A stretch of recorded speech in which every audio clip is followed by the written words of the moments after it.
Well, well, well. Look who it is. What up? Yo, yo. You got beat up, huh? Bro, it's kind of funny. I'm getting spawned on by hell dogs and whatever these giant spider things are. Oh, because of the because of the storm. Yeah, I'm watching him fight the humans, so it's funny. So I'm going in there and picking off the humans as he's fighting. Very nice.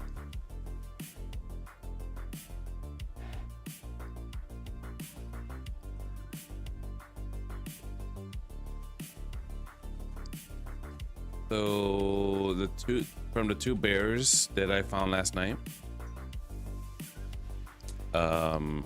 one turned into a greater bear. Oh damn! Let me check his stats real quick.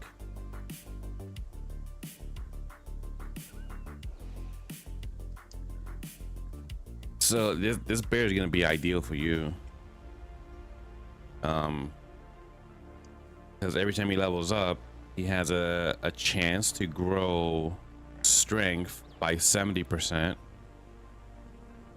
vitality by 52%, and grit by 64%, which is his armor, and agility by 40%. So this bear is gonna be nice.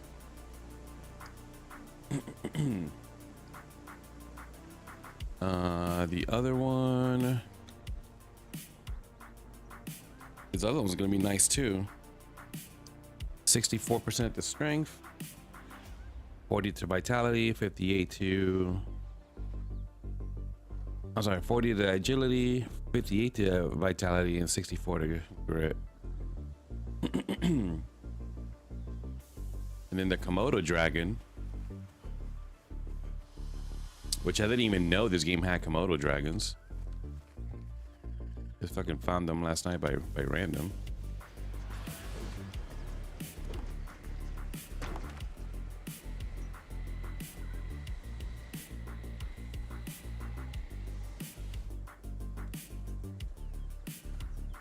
It would be interesting to see what's unique about that Komodo dragon.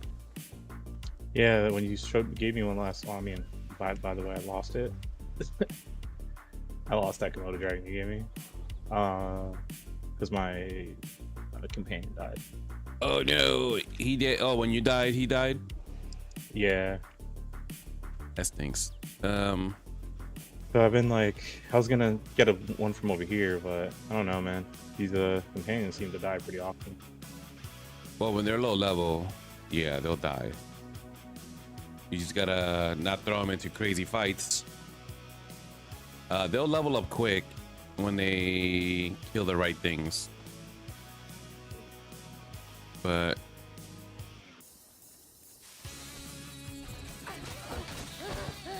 I'll give another one try. It's been easier to like move around without one though.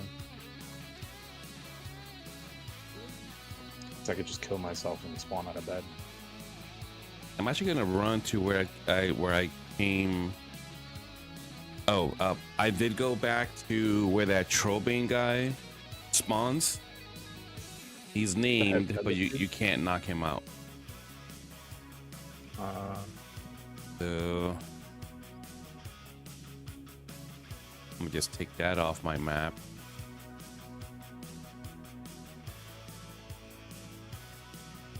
Since that is not really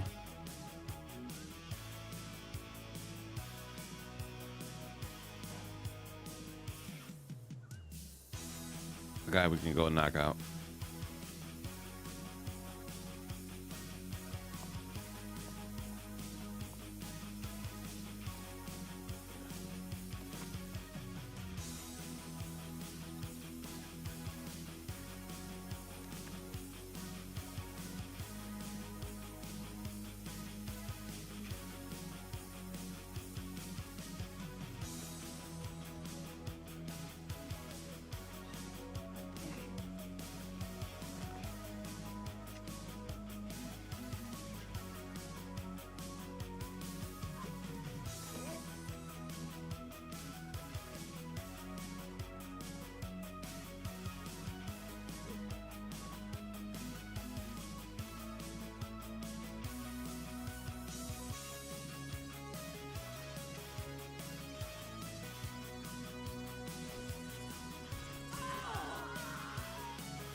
Oh, I also want to kill a scorpion that's in that little sand east of you.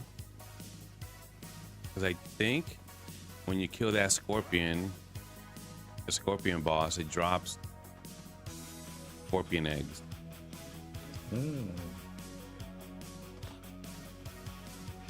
At least that's what I'm hoping.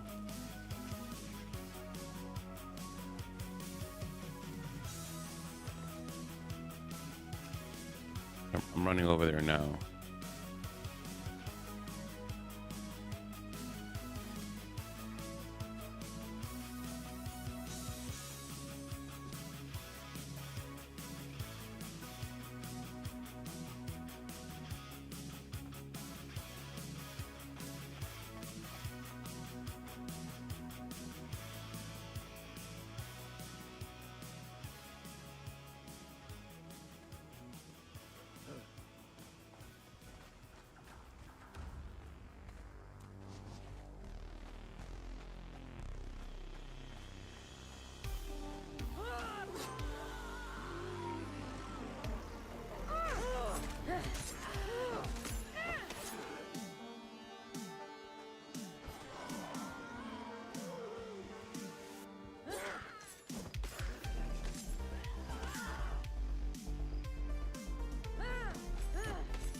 What kind of spells is sorcerer?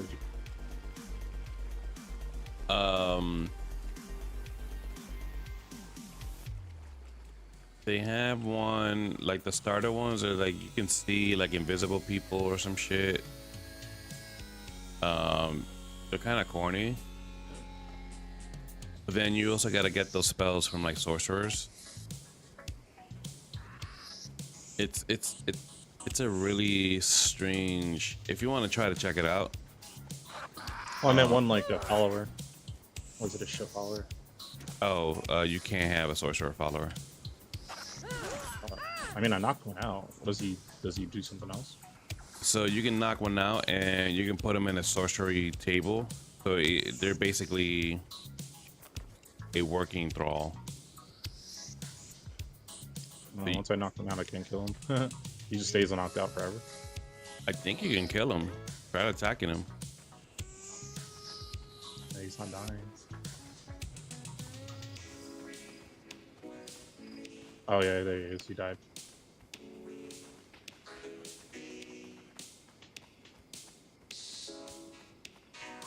So the sorcerer is like a carpenter or an armorer or Oh, okay. it's like that. You got to put him at a station to work.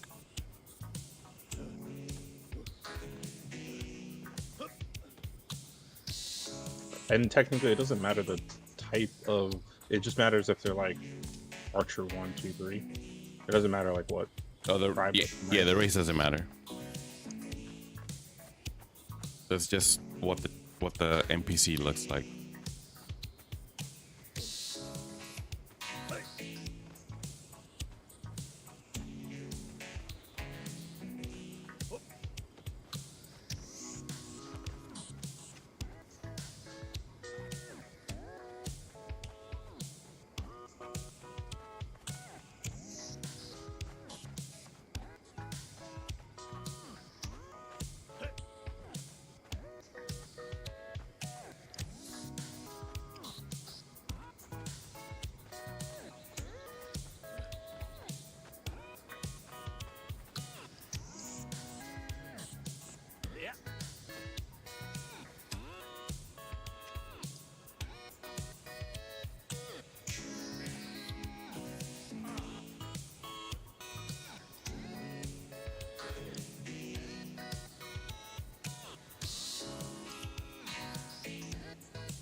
Oh shit, he killed me.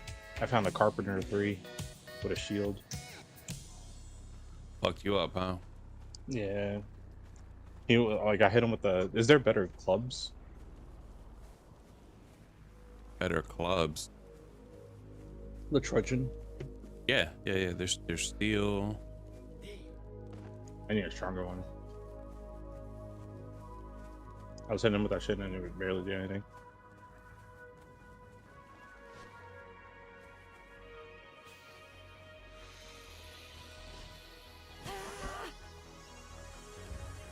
I hit him with it. He looked like he got hit with a chancleta. He was like, "What was that?"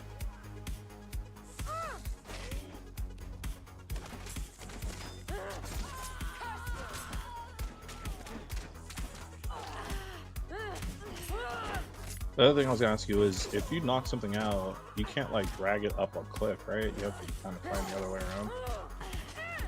Like if the cliff is like vertical. Mm-hmm. Right.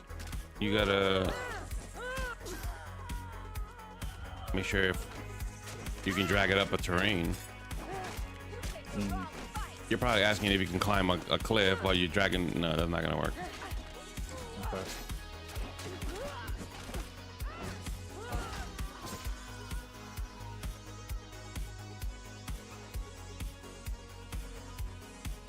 Yeah, this scorpion boss is tough. And it killed my Anna, fucking cocksucker. Mm.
I was planning on getting a new one of her anyway, because she's supposed to be a fighter, and her first perk was like a range perk, and I'm like, I'm never gonna use a bow on her, so why is she getting a fucking archery perk? But that's that random system that they got for thralls.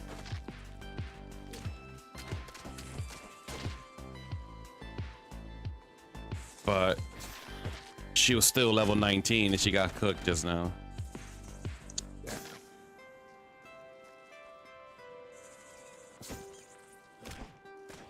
I could make healing arrows.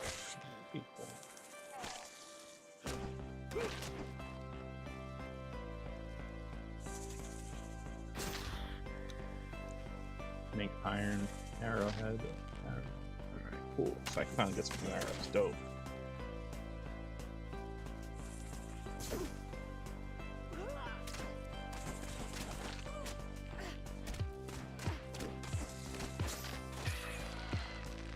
Yo, this dude just dropped the sword. Oh, it's hardened steel. It's garbage. So he's tough though.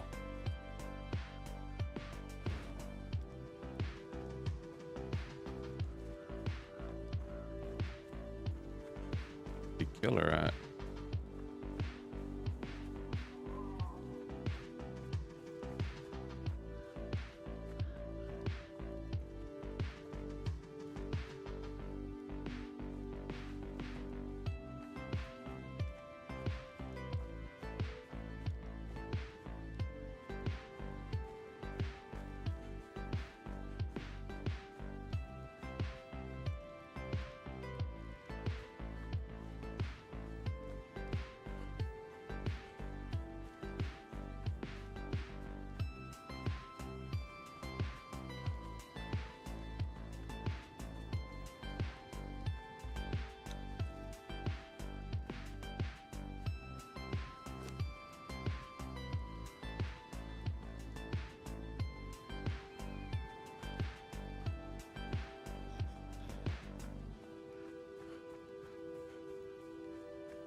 What's a Sand Reaper? That's that locust Okay. creature. The one that spawns in the Maelstrom, or the one that you guys have in the base? The one we have the base.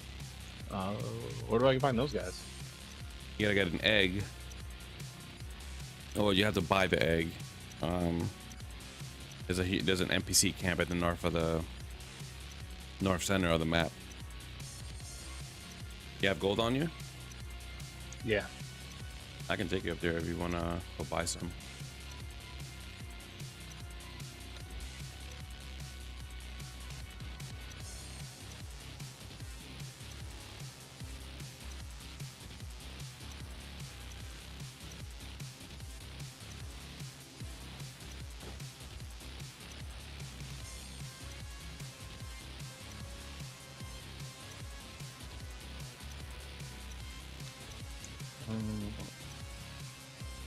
Damn, that sucks. I can't use Reaper poison on my claws.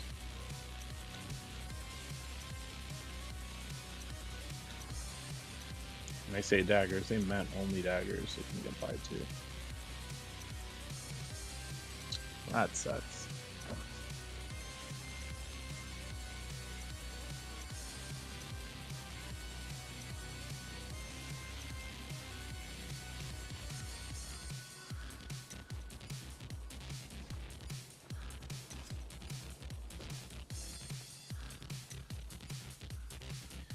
Man, I gotta make a lot of shit just to make a lot of shit. So I want to start making like numbing wraps, but I have to make leather and alchemy base. I need to build my own alchemy bench, and what was the other thing I needed? Oh, a medical center. What's this?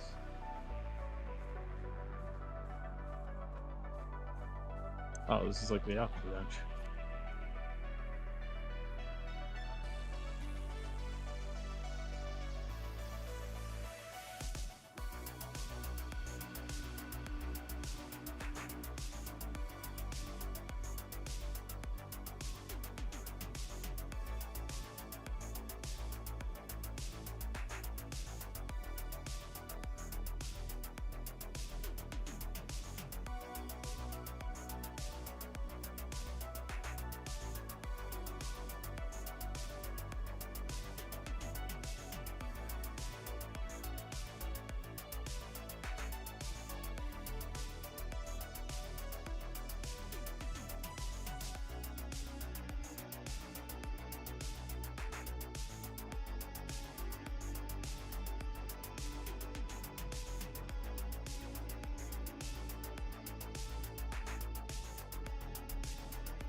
I can get one of these golems as a follower, right?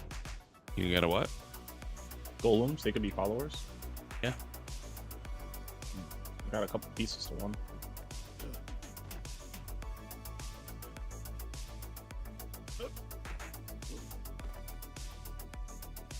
I think so.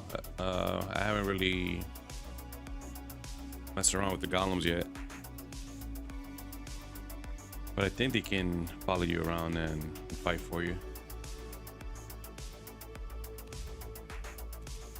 Oh, yeah, they look pretty tough.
All right. Now I know how to get scorpions. Yeah. Yeah, I had to look it up.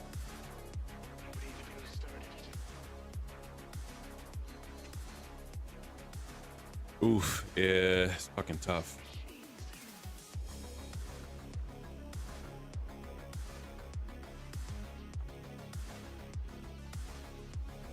We'll skip that for now.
I need to get aloe seed.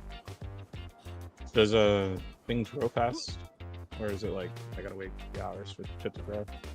I don't know. I haven't. I see it. I see your dead body. I haven't done farming in a while. I don't remember how fast they grow. Yeah, you'll see my body everywhere. Died a bunch of times. Been dying a lot. Don't die.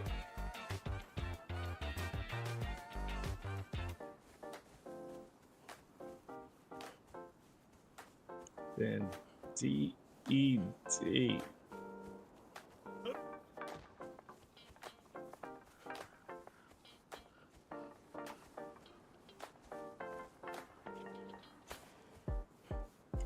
It looks like they have some items that have like frost on it.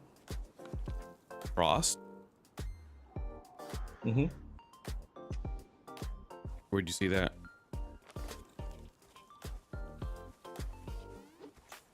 It was in like the craftable things. I thought I saw something that said it had frost.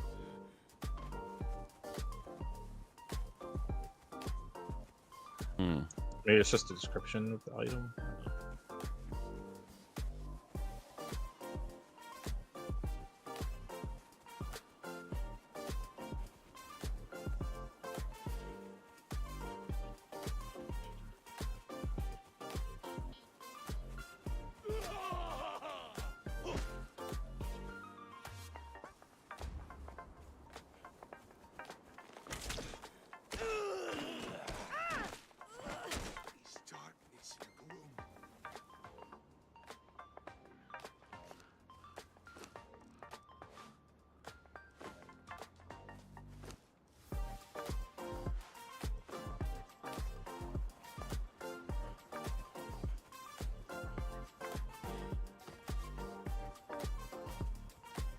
Wait, katanas, that's dope.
it's Cat.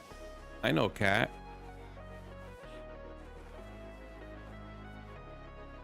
How are you, Cat?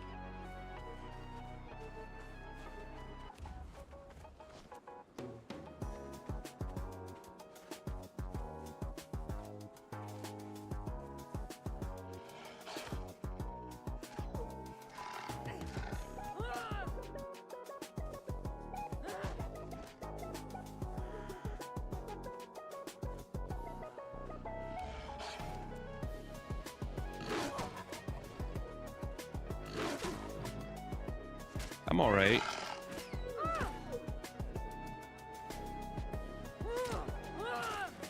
Ooh, did she just level up to level 20? Yes, she did.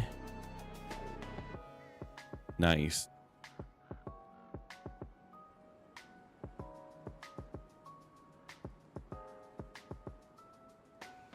Did Ice ever make it back to the game and be trapped? I think Ice is done with this game, even though he didn't even really play it. He was on earlier. He was talking shit. Today? Yeah. He's saying how much it's not as good as Ark. Not as good as Ark? Yep. Did he elaborate? What does Ark do better than this? They have guns. They can fly. Those are his main points. Yeah. Yep. Guns and flying.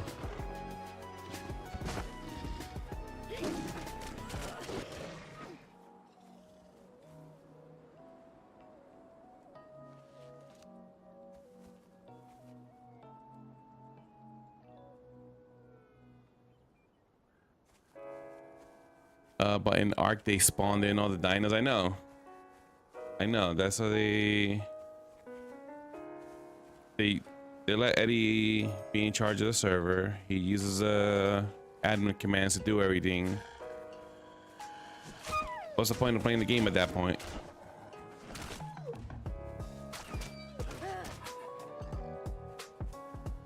Hey, let me get X amount of those materials so that I don't have to go get it myself. Hey, spawn in this dino. Hey, spawn in this gun.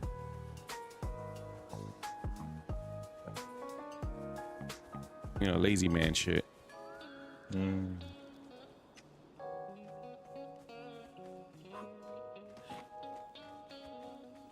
All the reward, none of the risk.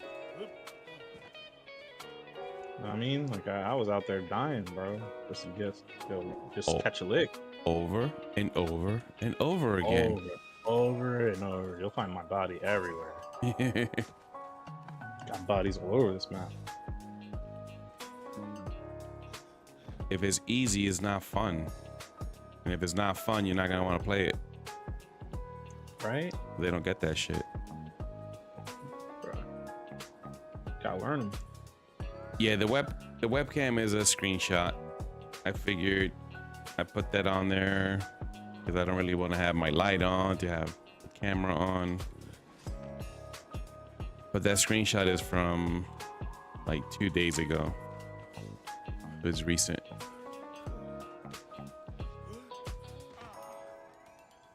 I like the combat better than Ark in this one. I don't know. They said the newer ones were different, but I don't know if I haven't seen anything.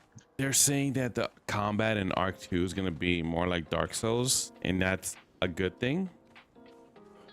But I saw that it's not coming out for a while now, though, or it might not come out at all, though. Well, they released a roadmap for Ark Ascended, Survival Ascended, and the cadence that they're gonna release the updates in will last them up until the end of 2025. So I don't think if that's the release cadence for Ark the remake, then Ark 2, they're not gonna compete with themselves by releasing a competing product. So I think they released it in that way to buy themselves more development time for Ark 2. It's not a bad to thing. generate some dollars for it. Yeah. But they also had said that Arc 2 is coming out in 2024, and I don't believe that. I'm not buying it.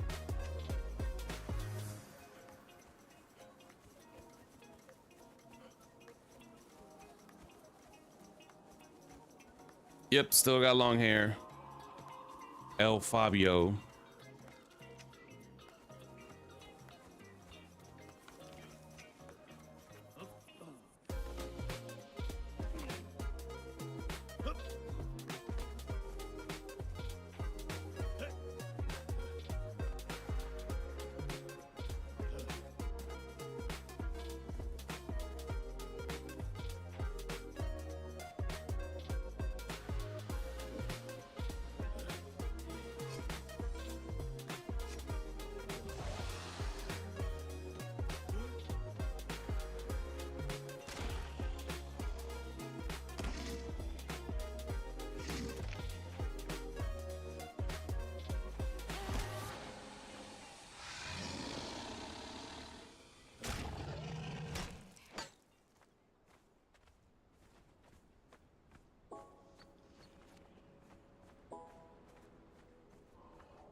Thanks, Cat.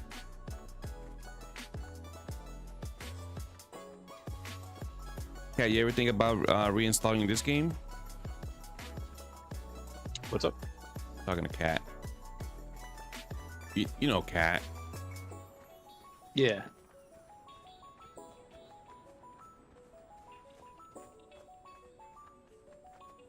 Also, Cat. Six thought he was tough, and he went to go talk shit to the Lizard King in the Lizard Dungeon, and he got slapped across the room. Huh. And I might put that clip up in well, put the clip up of me making fun of him on IG and as a YouTube reel. What do you think, Six? You didn't catch it where he hit me? Oh, I was streaming when so I gotta just go back and make a clip of that. But he literally slapped you across the room. Yeah, put it up. That was hilarious. Yeah.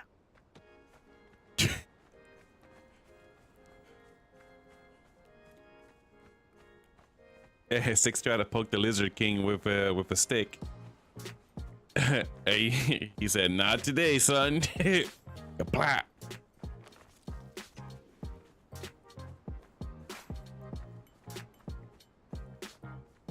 But at the end of the day, we prevailed.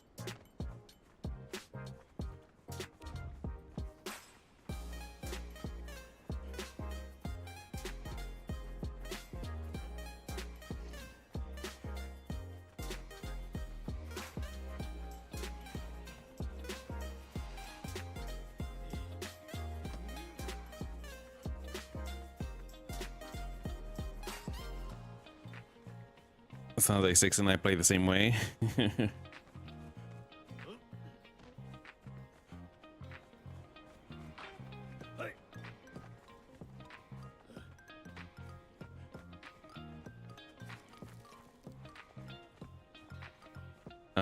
6, where are you? Oh, you're back at the base. Yeah, I built myself a shrine. You built yourself a shrine? Yeah, like one of those ritual things for my god or religion. Oh, an altar. I thought you meant you built yourself like a shrine of you. I was about to say that's real humble like. No, I wanted to see what the religion did. It didn't do anything for me as far as I can tell. Well, you make items in the altars. There is an altar where you make these poison arrows out of. I should have got that. I think is whatever altar is for the god Set. Yeah, I was thinking that he prays to himself too. Got a little altar with a bunch of his selfies. Prays to himself.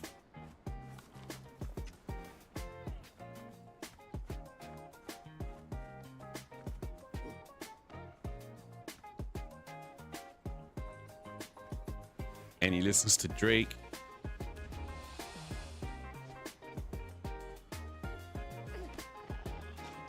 Altar of Ymir.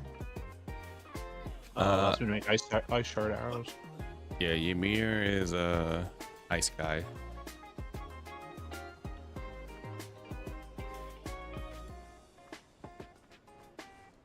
You can summon. I just haven't figured out how to do that yet. You can summon some of those gods. Oh shit! Because it's in the trailer. Like if you look up the original trailer. And in the trailer, I thought you had to fight them. But turns out that you summon them to fight for you temporarily, which is freaking cool. I'm looking at Set. I don't see any arrows in the teaching. One of them has the arrows. I saw ice arrows, no ice shard arrows. I didn't see poison.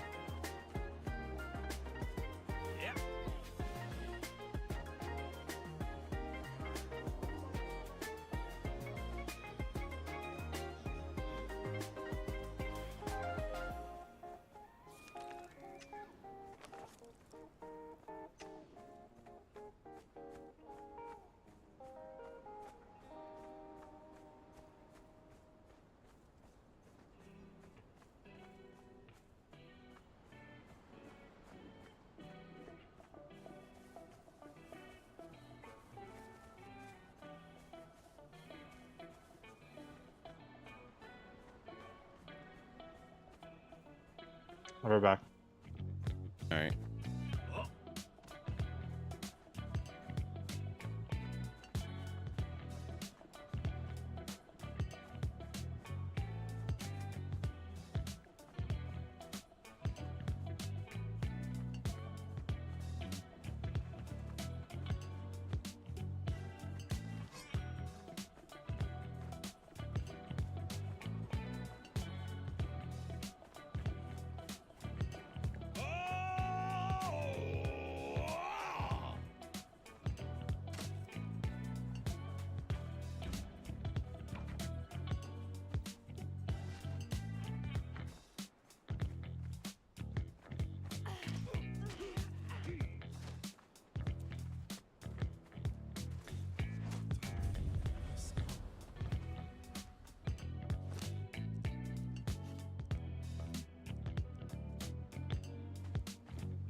shit.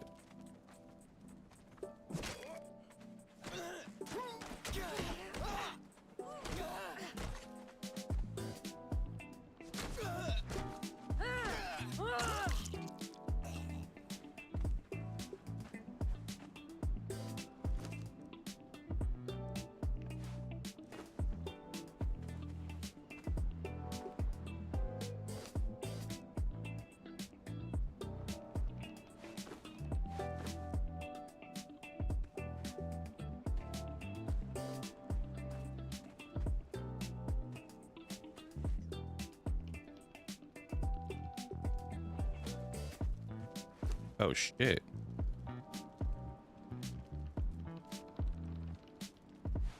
I'm taking this stuff. I have to say I still don't own the new COD. Yeah, me neither. Don't have plans on it either.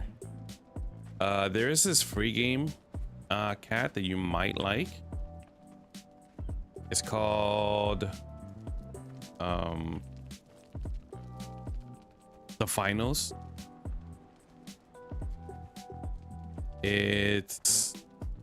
I installed it, I just haven't played it yet because I've been playing this. It's kind of like Plunder in a way, so it's like team deathmatch slash Plunder. Pretty cool. And you can destroy the terrain. So if someone's hiding in a building, shoot a rocket at it, it falls apart. Pretty cool.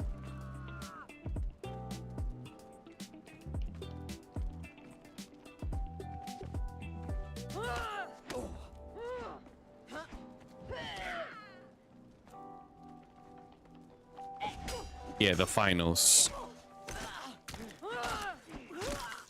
And it's like the theme or like the gimmick of the game is like it's like game show.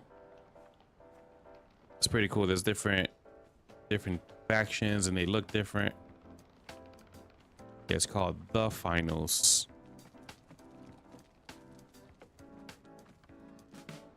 Did I check that box? Yeah, okay. Very cool.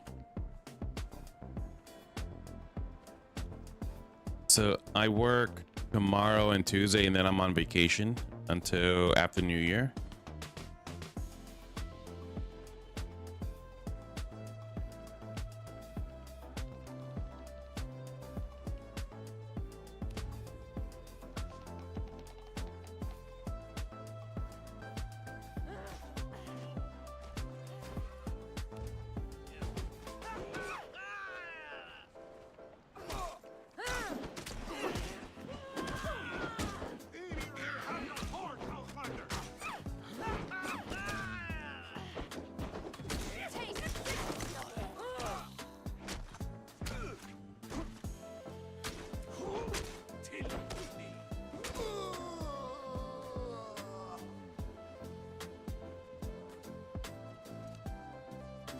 You're on vacay till the 8th? Nice. Ooh, food. I need the food.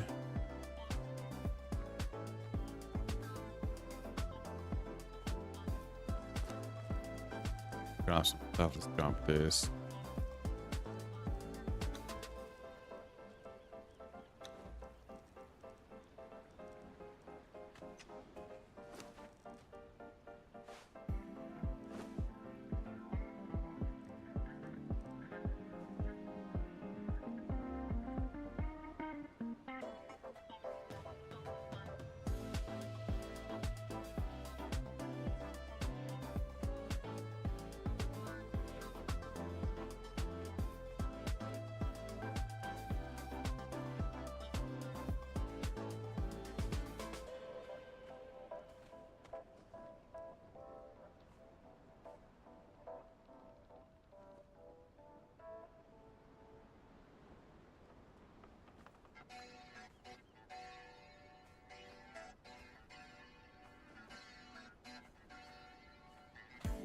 -6. Can you hear me?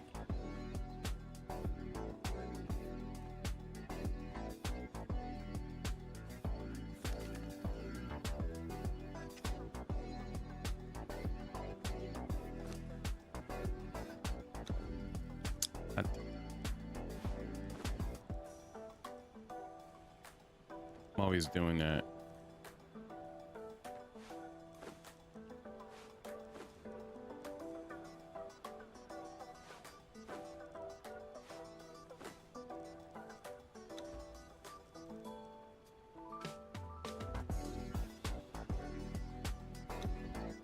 There you go.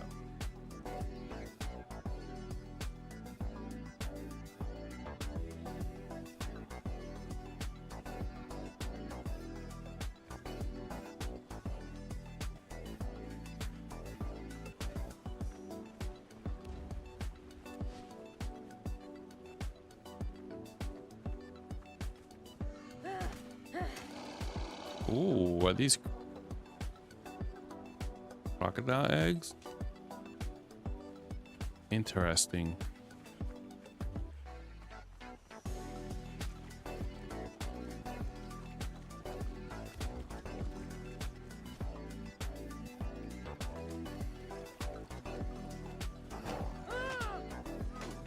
Hello? Yeah, I can hear you now. Oh, okay. That's weird.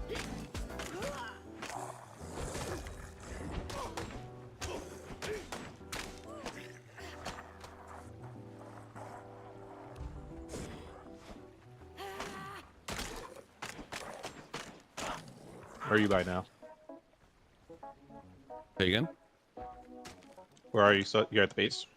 No, I went to go where northwest where you originally spawned.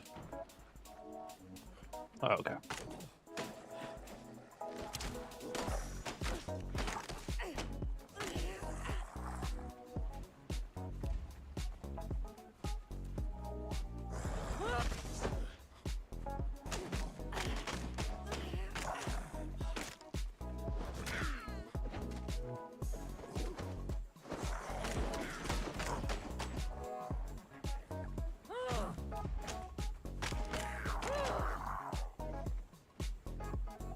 I want to do the second next hardest dungeon.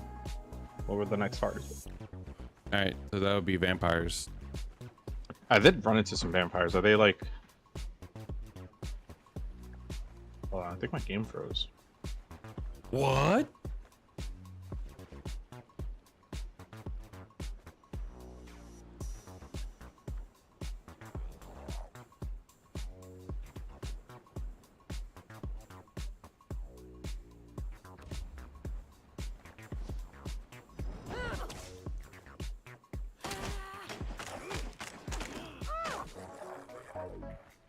I have more time in Ascended than Ice.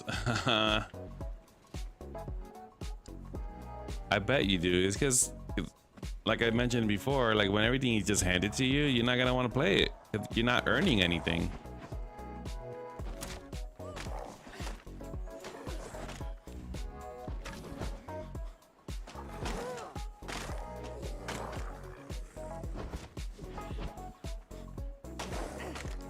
Oh, I'm gonna restart my computer. All right.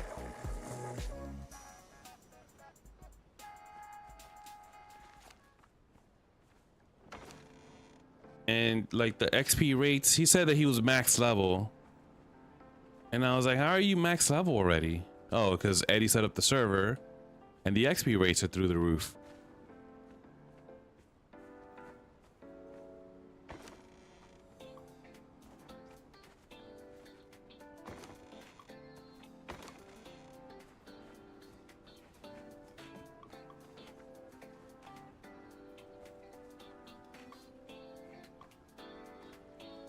AKA the game isn't fun.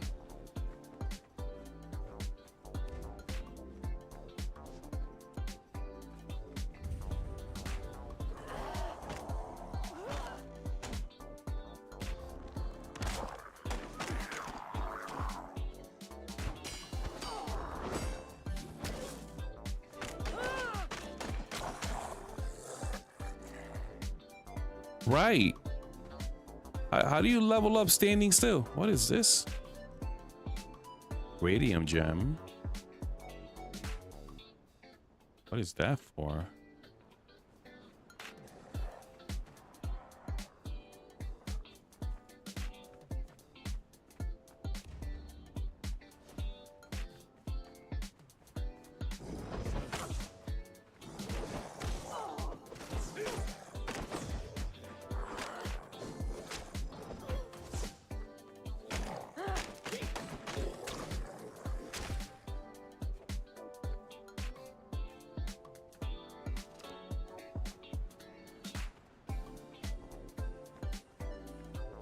Exactly. It's like getting that's the best way to put it. It's like getting a participation award. I'm here now. Give me all the things. I showed up.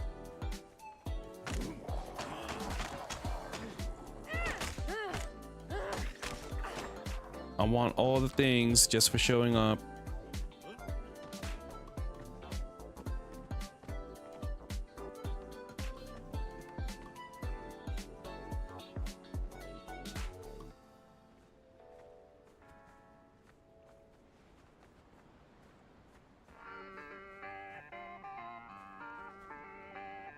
Hello. Hello, hello, hello, hello, hello. There we go.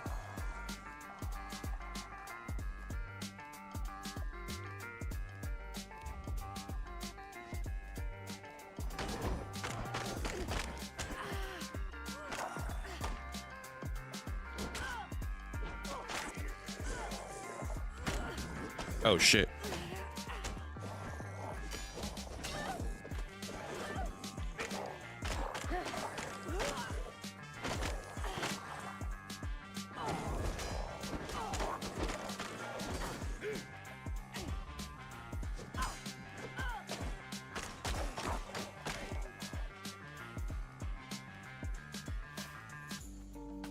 You guys came out of nowhere.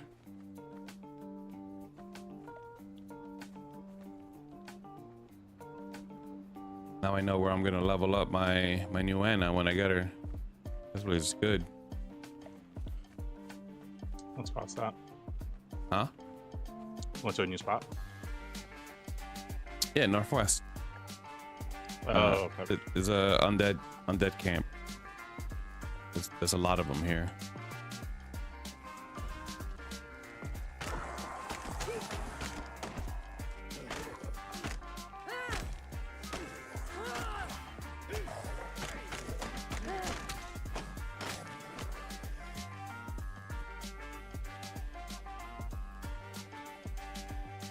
And there's a male thrall there, unless you want one of the females. I've been rocking the females. They got cool names. Northwest. Yeah. Tessa the Blade, Anna the Reaver. I forgot what the dude's name is, but his name is like something boring, like Andrew or some shit.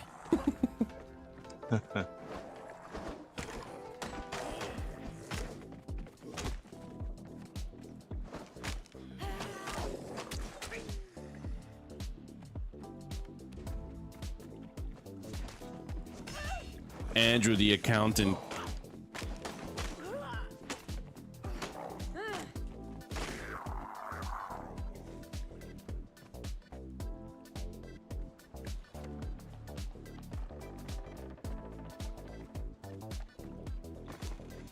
What map is this called?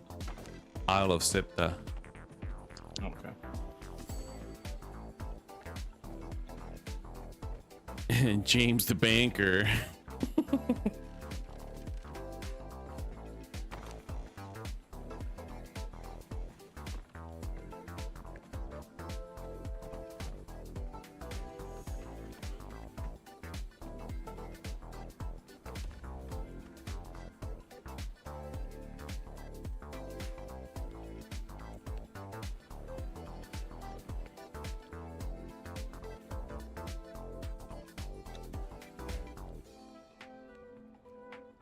Oh shit, she's gonna get herself in trouble.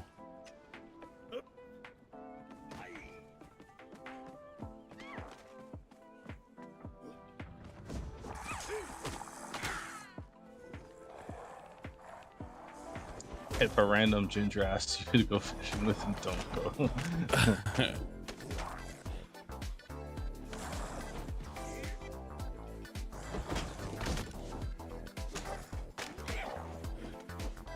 Might just take this guardian golem. Is it Eddie's? If it's the one that's just standing there, you can take him. But the ones he's got farming, Alright, cool. I will leave Yeah, I those got just both. farming.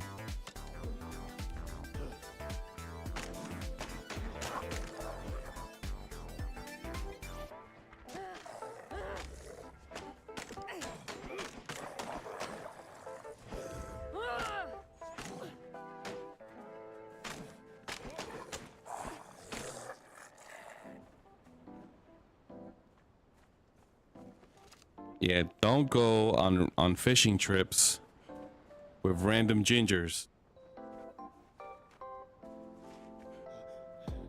Not gonna end well.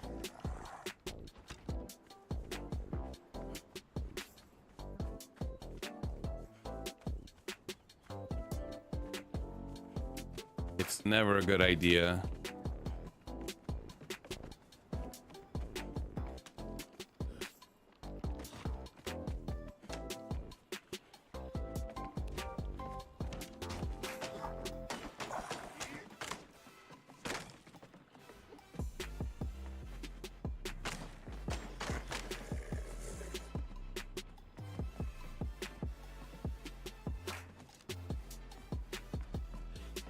Oh, this other guy, he's farming something. I thought there was one just standing inside the house. I might be remembering it wrong, or maybe he was just standing around because whatever he was set to farm hadn't respawned yet. He's farming Stone? what you call it, like fiber. Oh. Yeah, I'll let him do his thing. There was one standing in there that has a sword.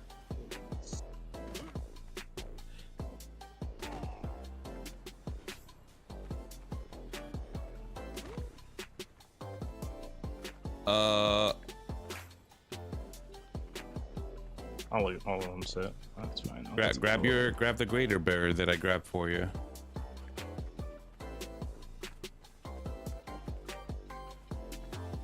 Can't ride him, right? No. It's a big brown bear. No, there's only two mounts in the game, the rhino and the horse.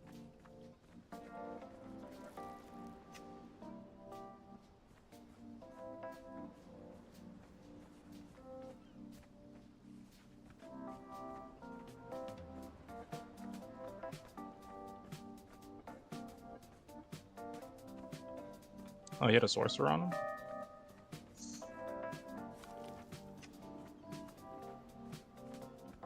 A Zamarian sorcerer, level 3.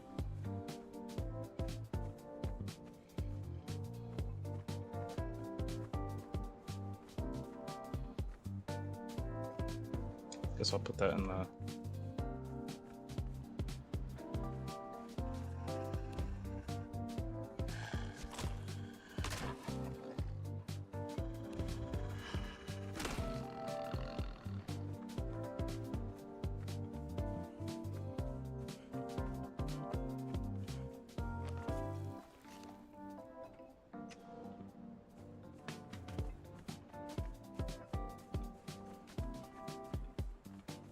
James the Baker.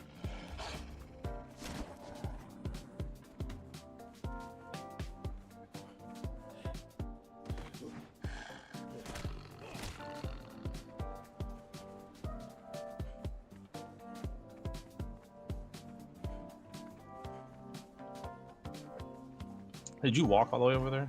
Yep. Damn.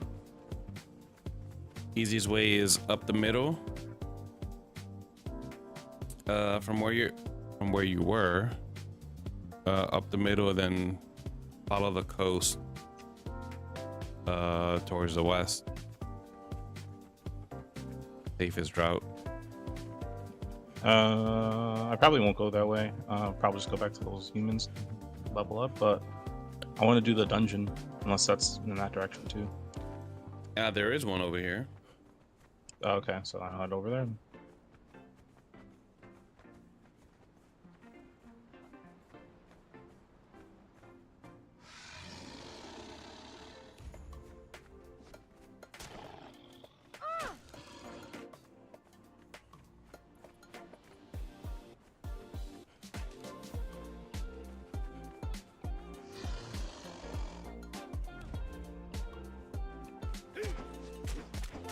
I ran into that big bear, like I told you, right?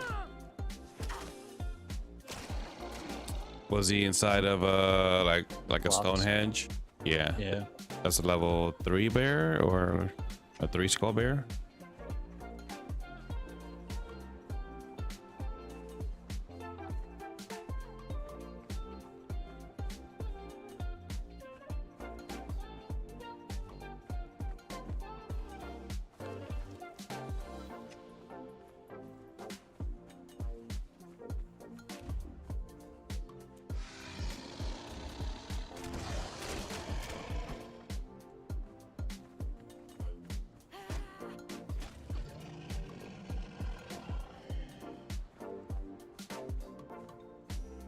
Oh shit! I found gorilla. Gorillas.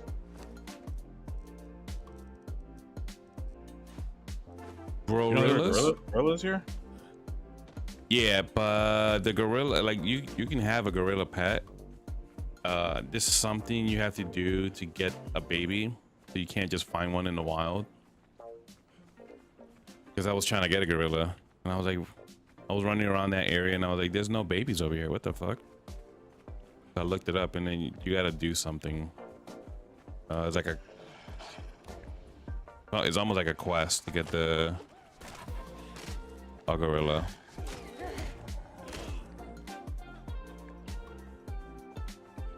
Yeah, Mighty Joe Young beating people up. Saw silverback.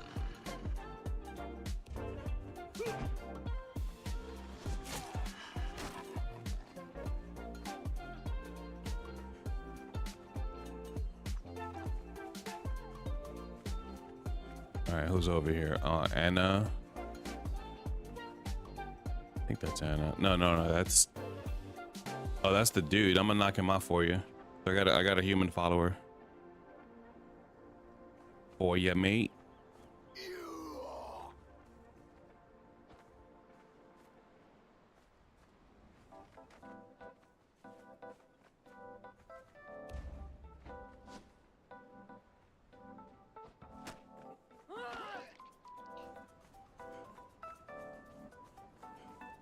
I forget his name.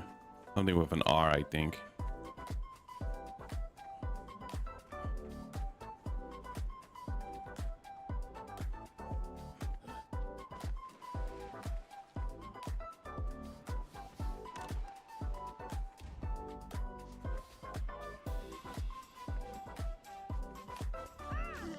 When they stand and defend, that's just literally defending like their own themselves.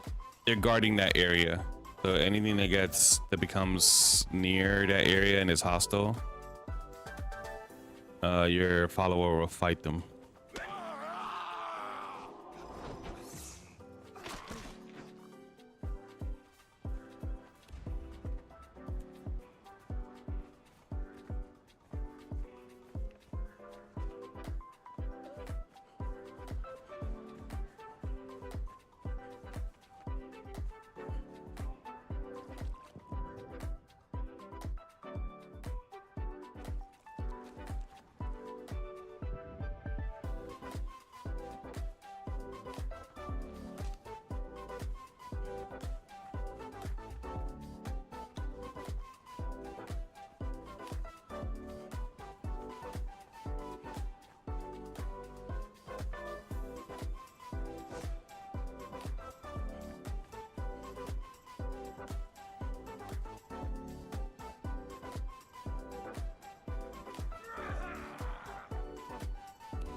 All right, he's knocked out. Bear back, taking out the trash.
All right.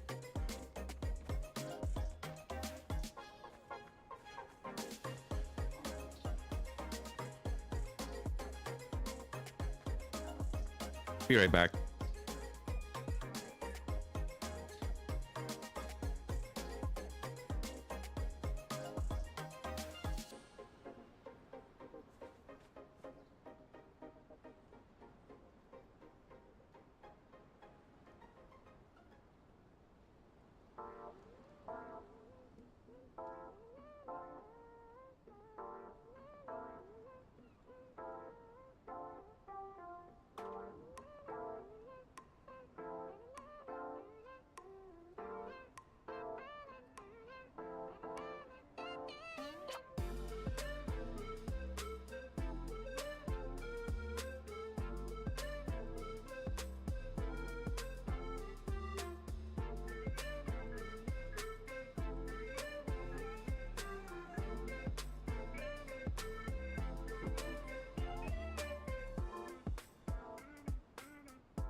Hey, I'll get on a little later. I got some stuff I gotta do.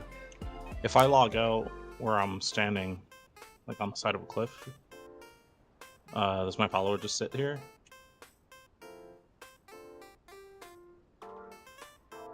Hello, hello?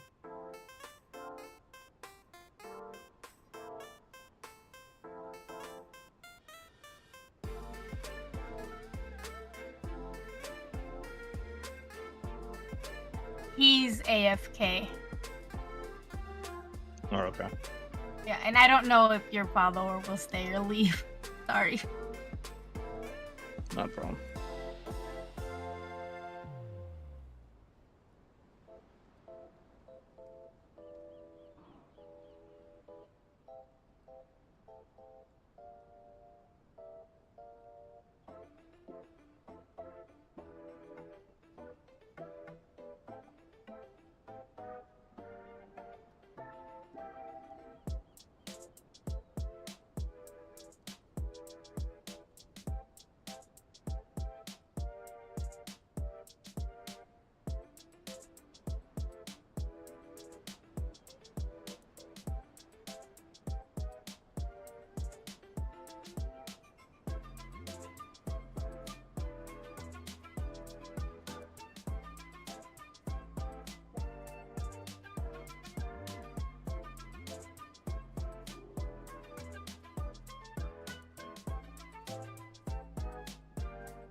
Thanks, yeah, I didn't realize I was muted.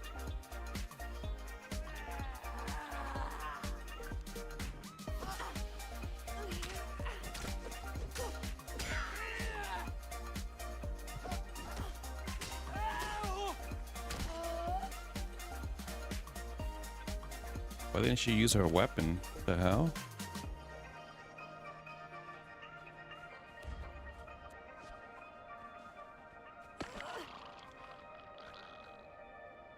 That was strange.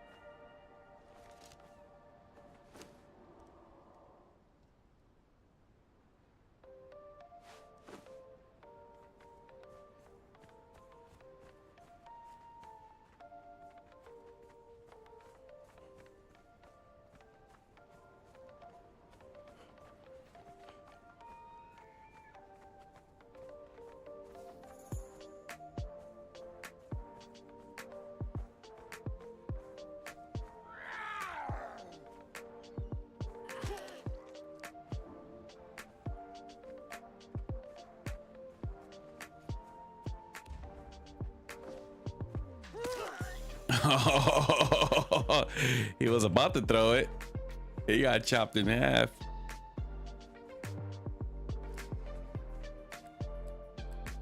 Okay, I think Anna's the one that spawned, and that's the one that I need. So let's have Tessa wait back here so that Tessa doesn't kill Anna. Oh no, it is a Tessa that spawned. So we can kill this Tessa clone.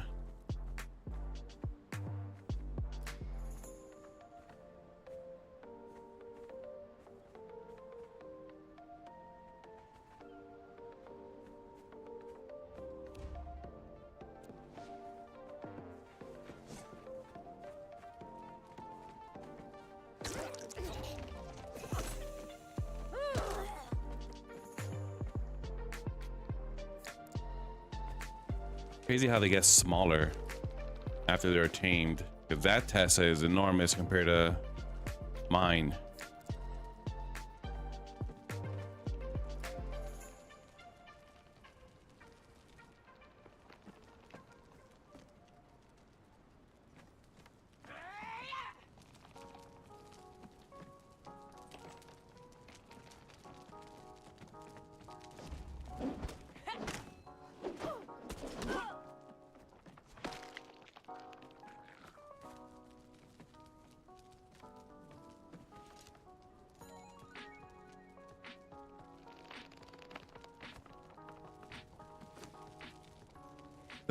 Let's drop this baby and give her the food.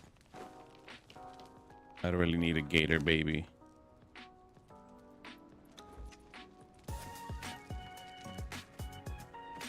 All right, so we gotta wait another 15 minutes and Anna should spawn.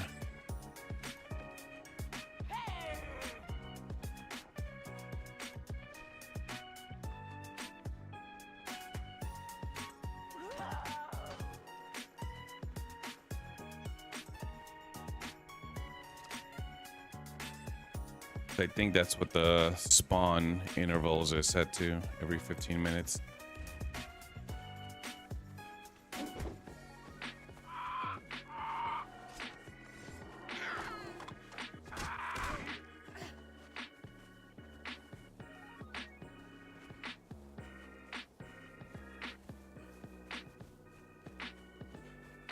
And they renamed her from Tessa the Blade to Tessa Makes a Messa.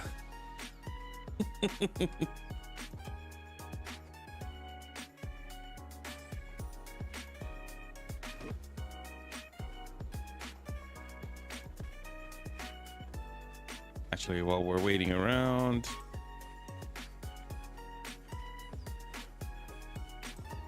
let's continue decorating this place up here.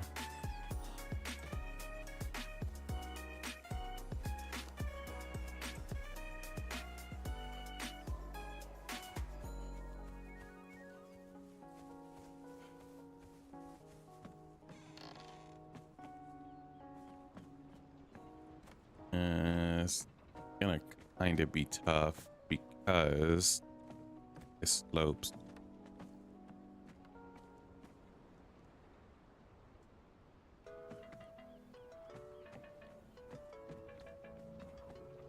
I should just destroy this whole shit and here's what I'm gonna do. I just destroy all this shit.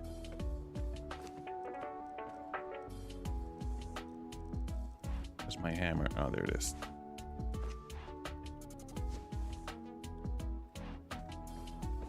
A lot of this doesn't make sense.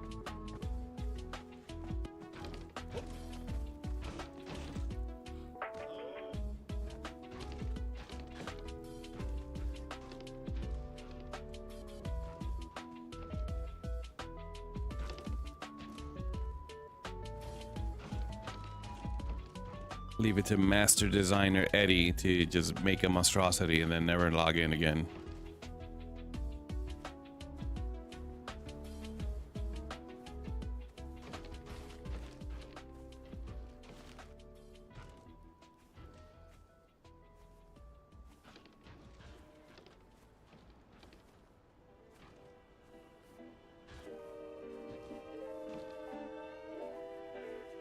We'll just make a square house with what is already built.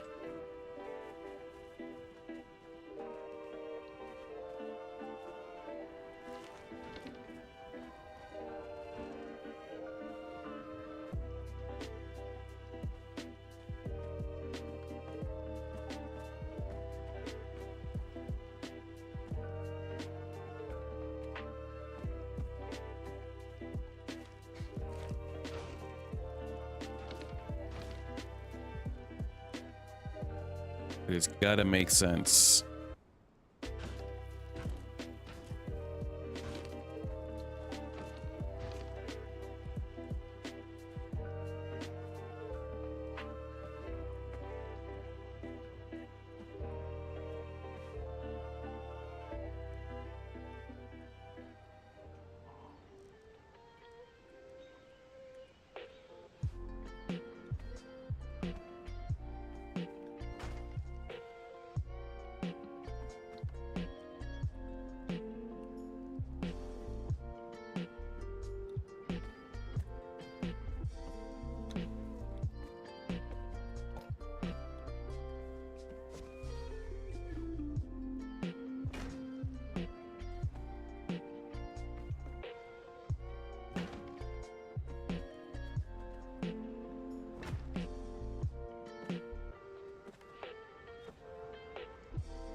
Mucho better.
I ran out. I ran out.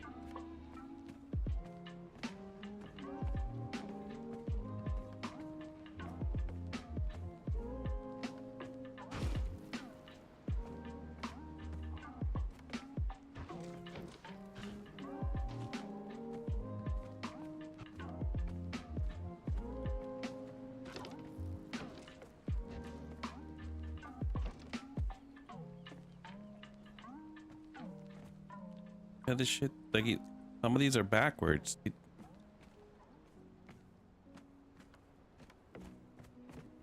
Actually, no, that's how it is. Never mind, I just noticed.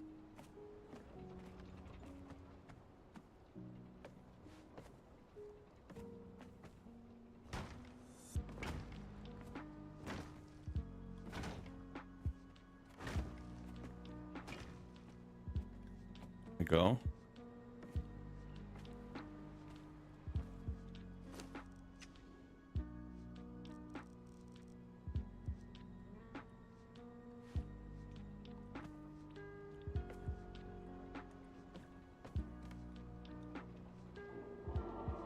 I need fiber. Hmm.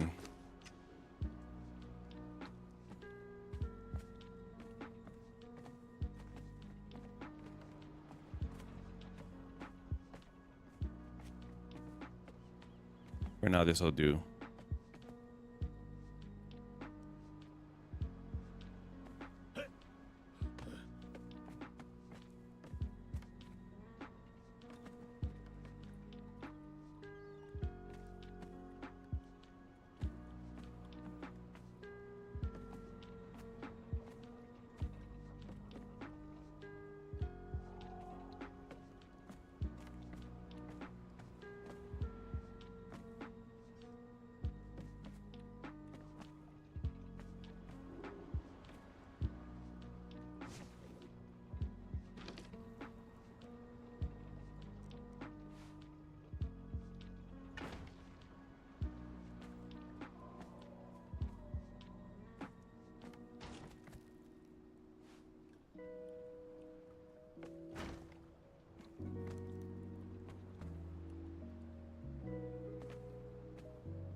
I destroyed all this crap and he just put it in my inventory.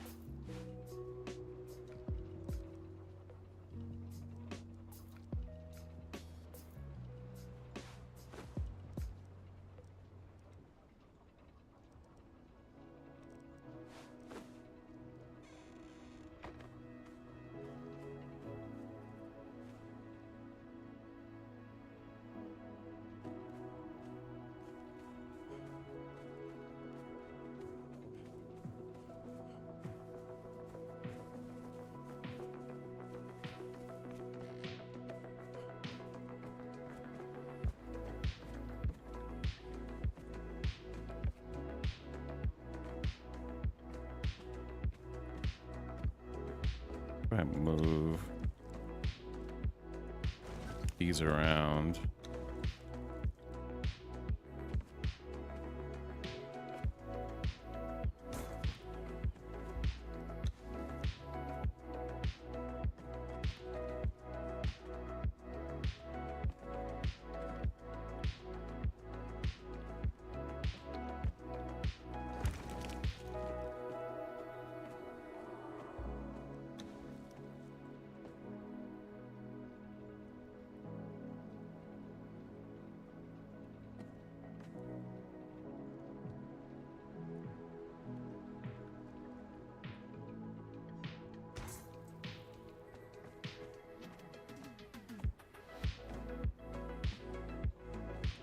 Cool beans.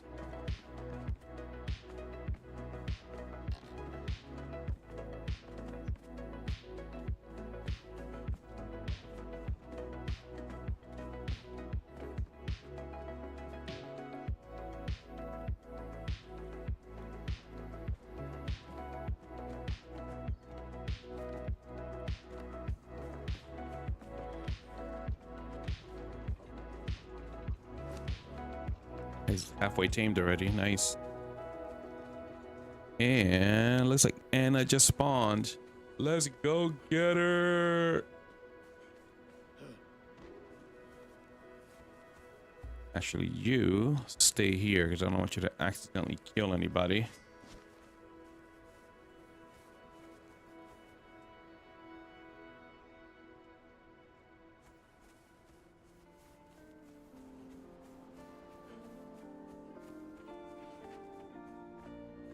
I gotta be super careful not to kill her. Then I gotta wait an hour and a half for her to respawn.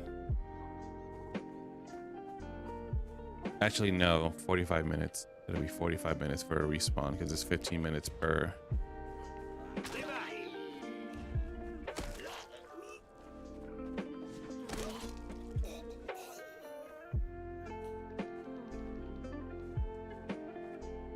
Oh, food.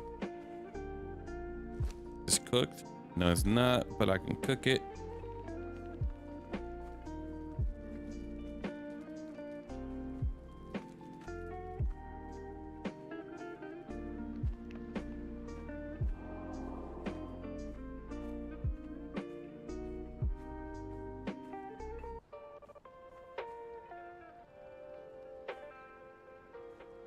All right. I wait for it to move. I'm gonna aggro the sorcerer. And Anna is away.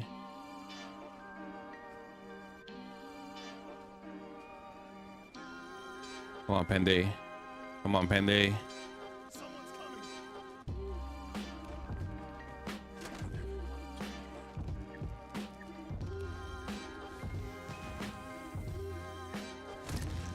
All right.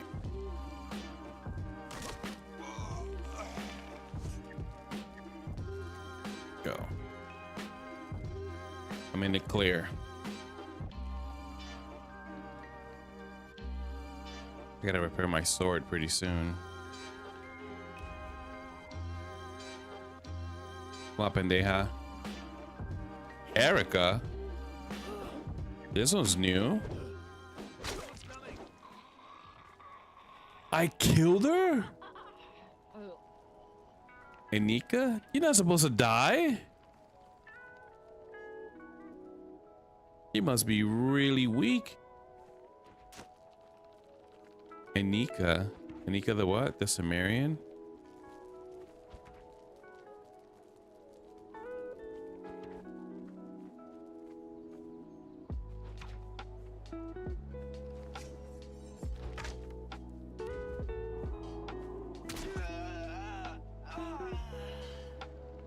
I hit that. I hit her with. I hit her with my knockout tool with this thing. I might have right-clicked on her. That's probably why. But still, she's not supposed to die. Anika the Sumerian. Well, I guess I gotta wait 15 minutes to see what spawns next. I thought it was only 3. The dude that I knocked out before. That's the blade. And the Reaver. And I guess Enika the Cimmerian is a 4th that spawns here. Interesting.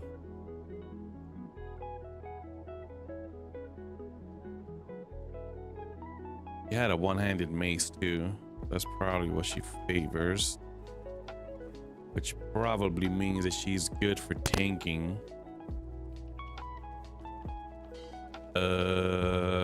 Shield and a mace.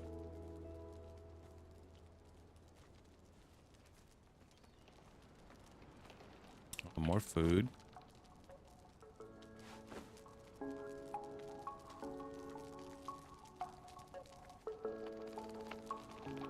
Oh.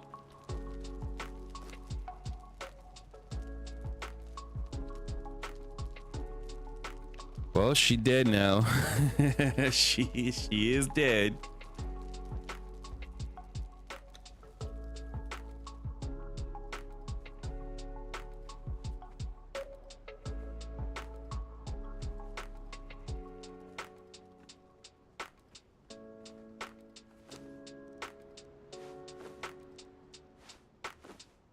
Let's trade. So I can run around.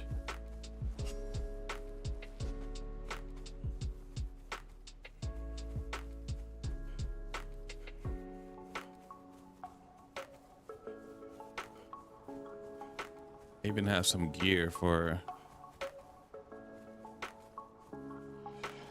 my new Anna.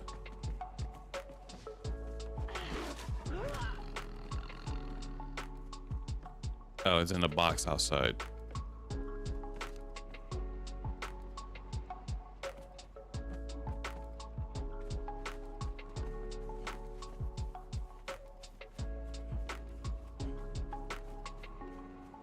I'm gonna put it in here. This might look cool. Honor, I don't know yet.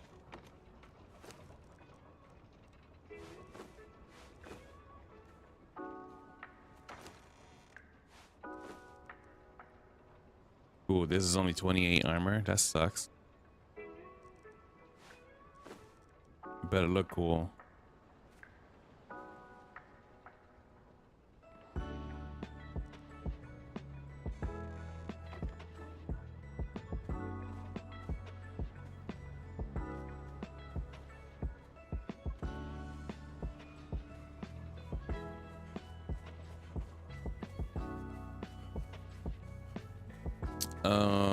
Let's farm up some fiber then. Meanwhile, to continue building this house.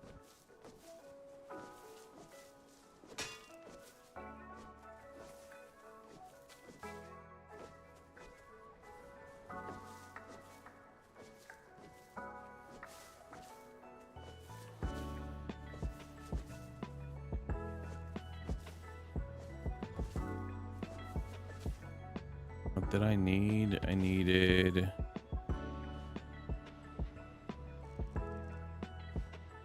Oh, it tells me right there. Sticks. I need sticks also.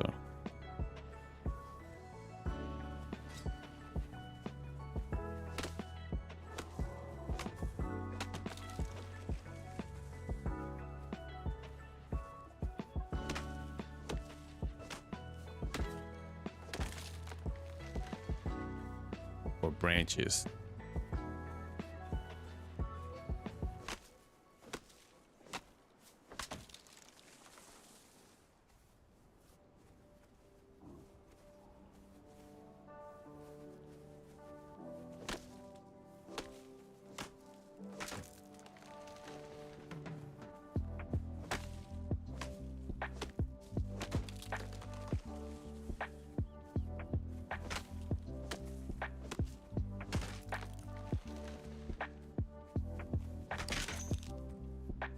Freaking axe broke.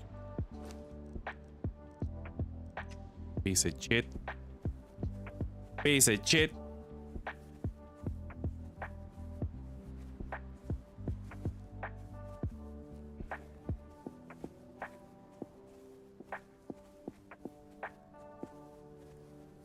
Piece of shit.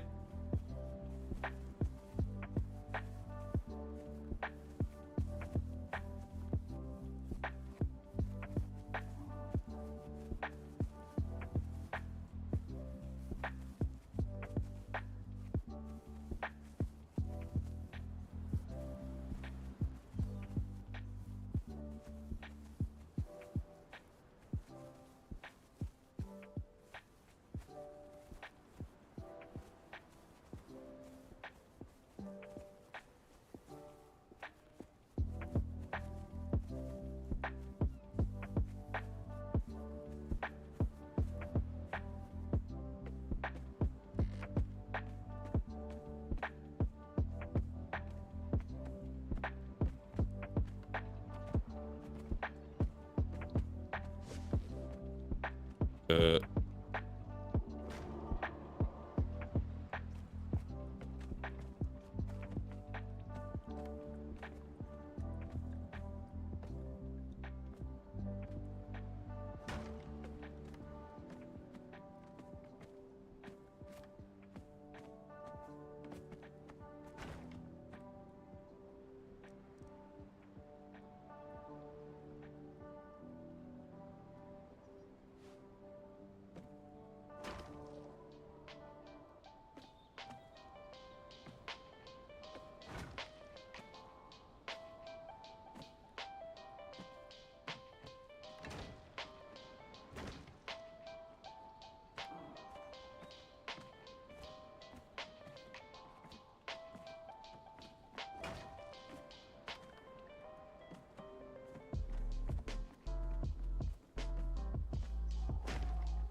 I say, go get me some more branches. O cosa.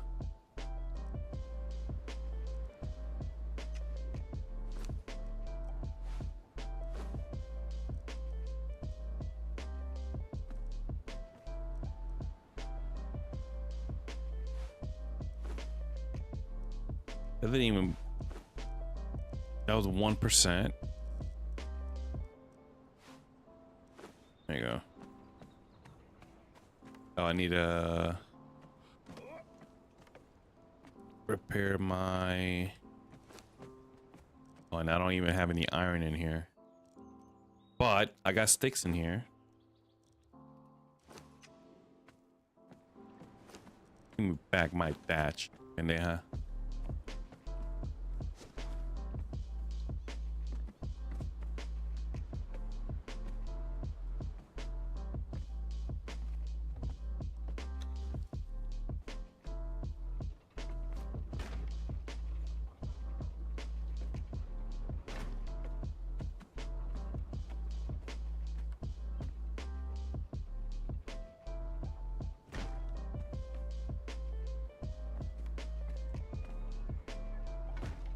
Oof. That looks weird. I'm gonna leave it like that. Fuck it.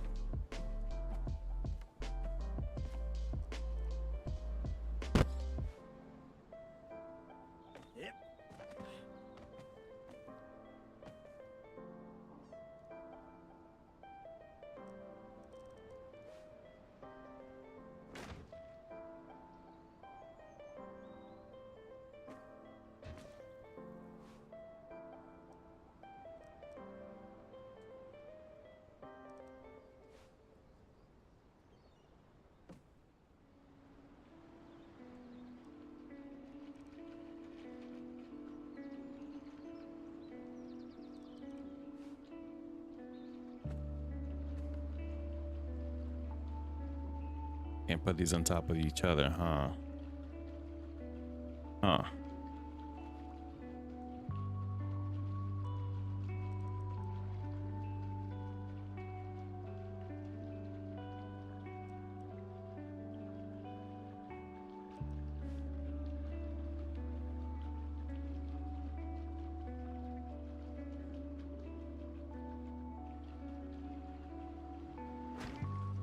We can make this work.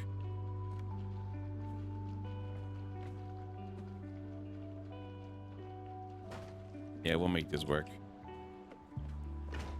Oh, wait. Because it just ends.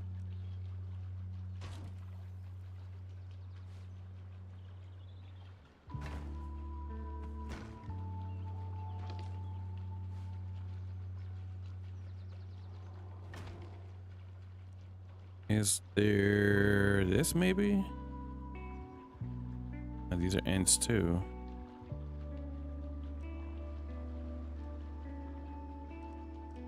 Maybe this one? Yep, that's the Juan. That's the Juan.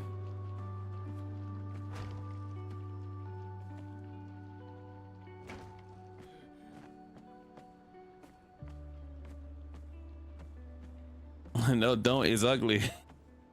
That's the point, cat. That's the point. Muy feo.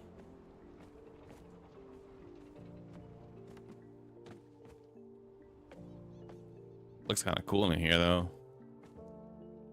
Not gonna lie. Ooh, you know what? Can I build the elevator? There's an elevator you can make.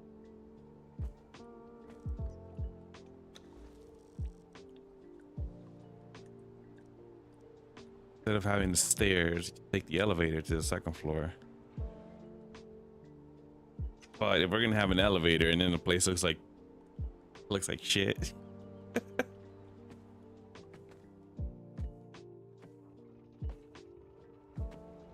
Our priorities are fucked up.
It's gotta look a little ugly.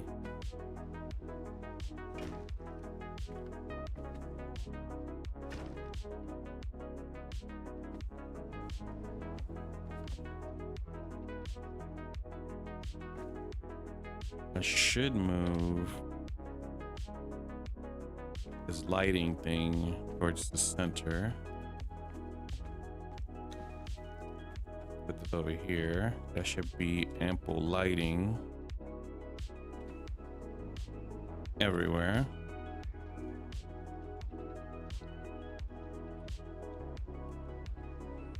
Yeah.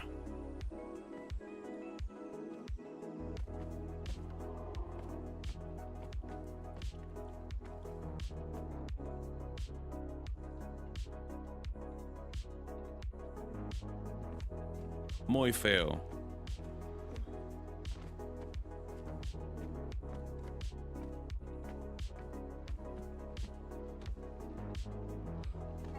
It's been 15 minutes yet? Right, not. Oh, it has.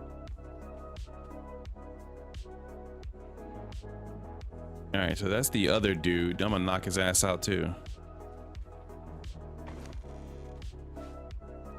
Hopefully I don't kill that one this time. There's two dudes that spawn there. Just ditch all this crap.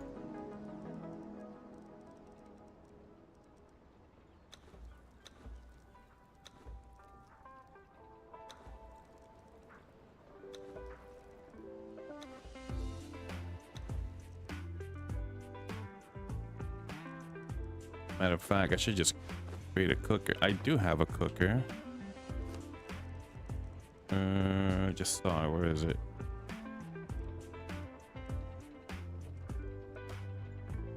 Is it in the box? It is in the box. There it is. Put the shit right here.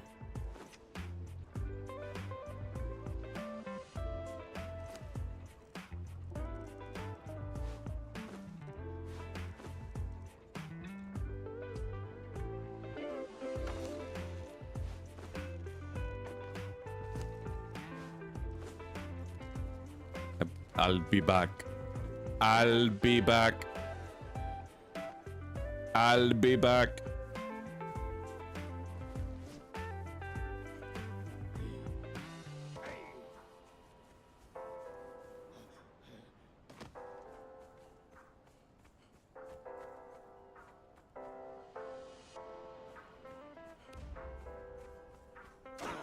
You die. You die. You die.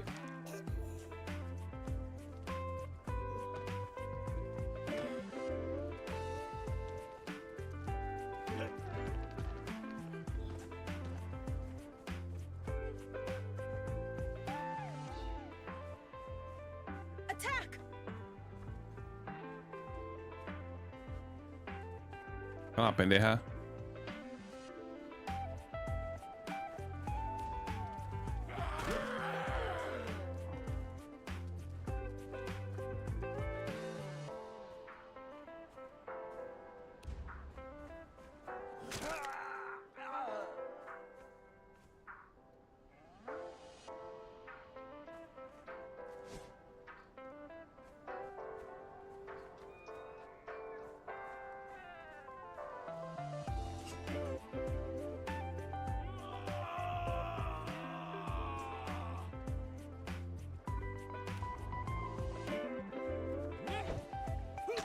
Idiot.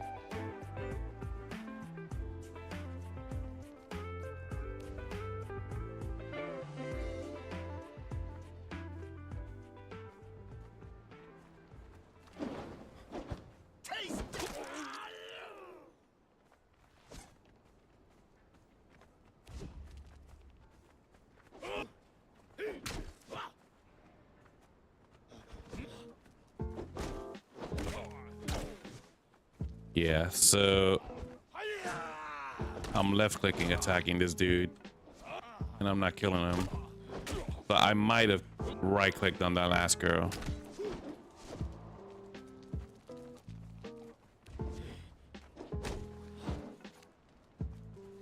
But this guy, you die, bitch. I don't need you.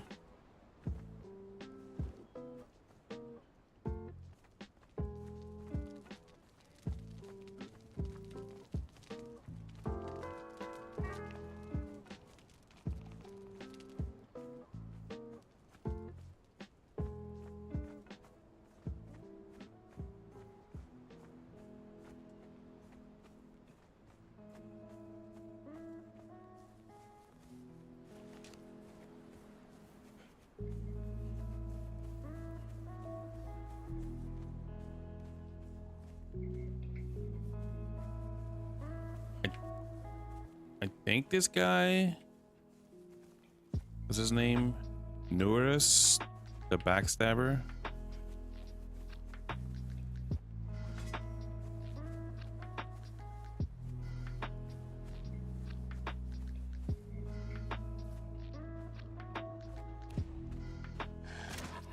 Aggro from far away, that's not cool.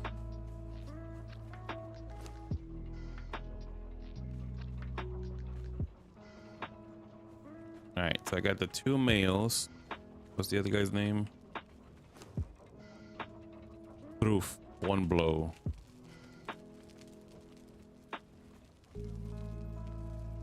So the next one that spawns should be Reaver. The one that I'm looking for.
Mucho nom noms. Mucho nom noms.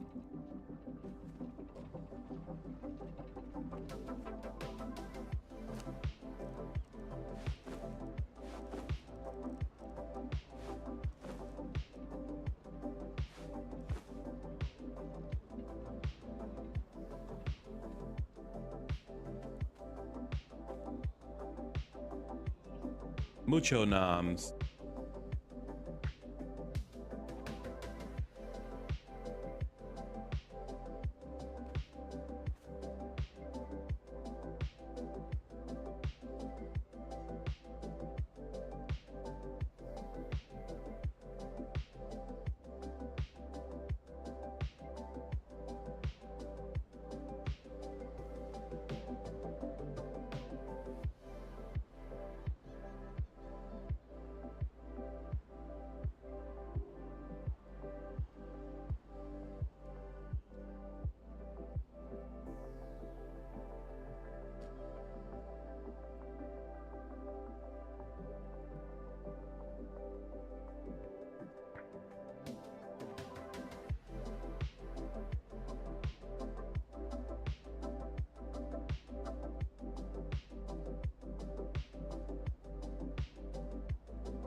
Kisk, kisk. Naughty, naughty. How am I encumbered? By 11.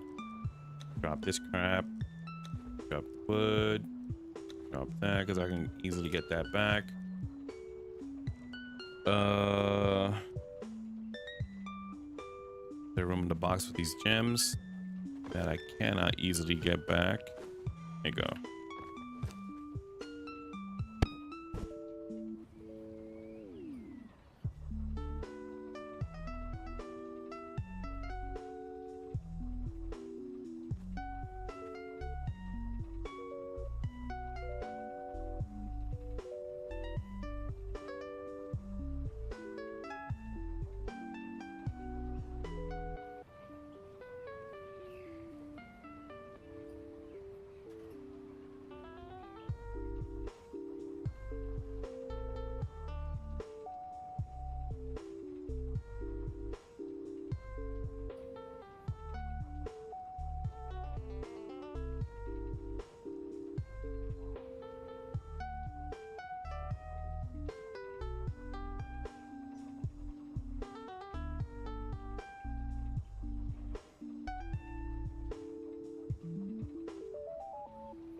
Naughty, naughty. I should farm iron, but I don't have a pick or axe. So I gotta make one out of stone.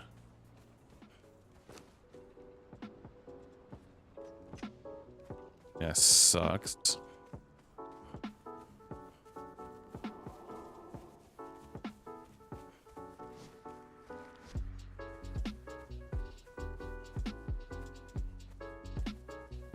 Earlier I was killing vampires and I kind of thought about looting their iron that they were dropping. And I was like, nah. Nah. Look at me now, wishing I had some iron.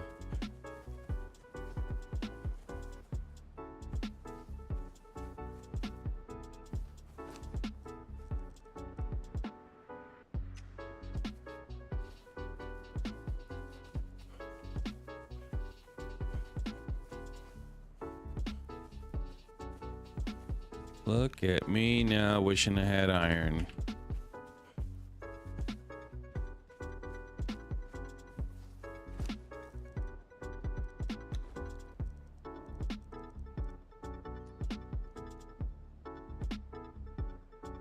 Five and five.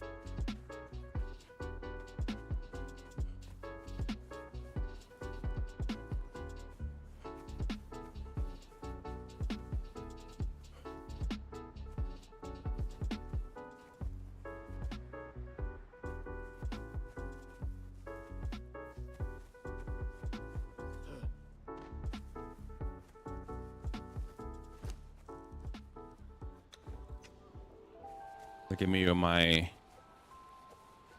pleb tools.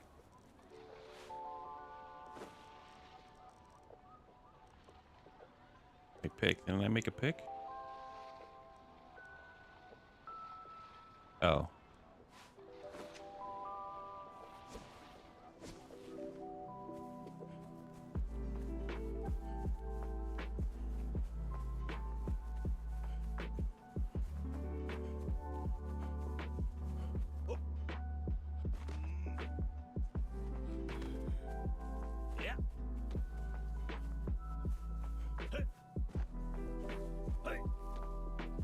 There's gotta be iron around here somewhere.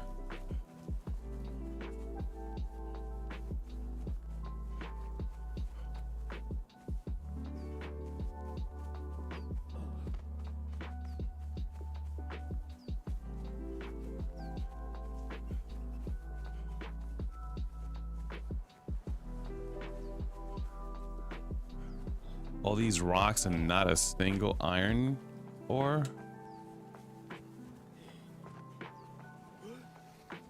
Vein.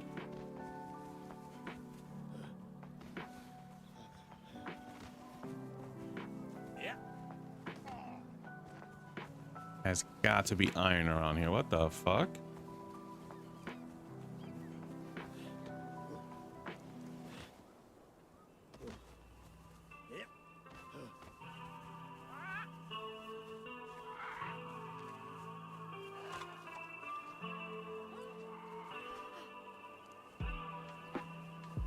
Maybe up there?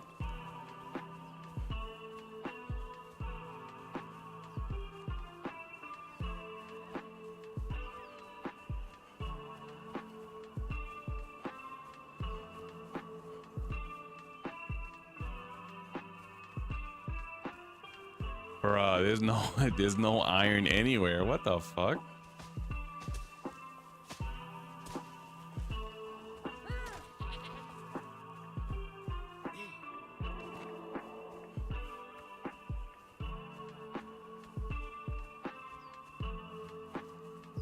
Ah. Iron! I've missed you.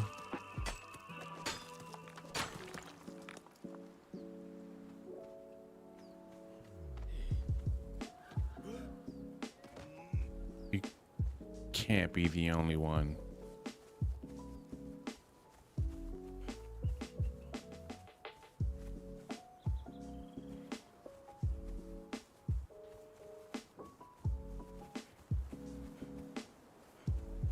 Area sucks for iron.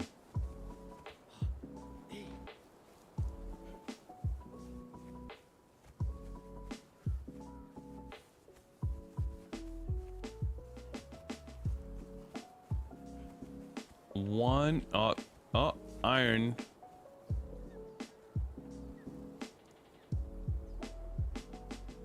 So 3 iron nodes in a 100-yard radius. That's real cute.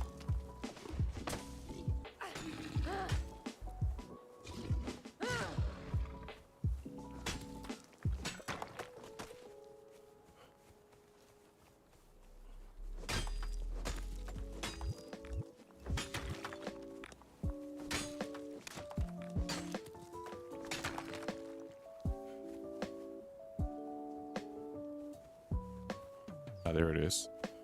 Like, I'm pretty sure I saw another one. Where did it go?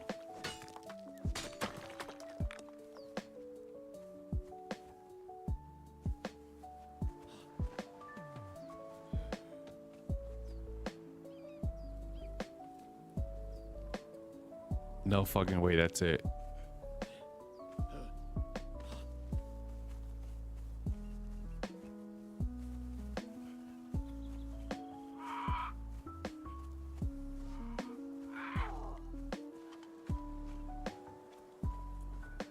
How much iron did I get? 36. Wow.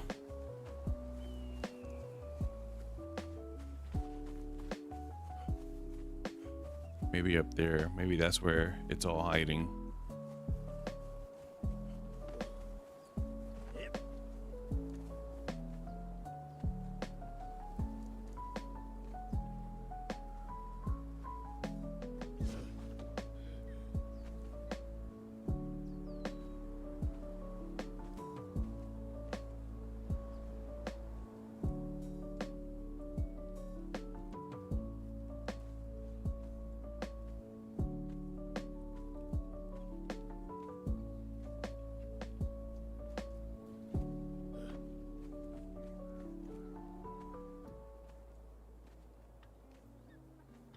So, Kat, you've only been playing Ark single player?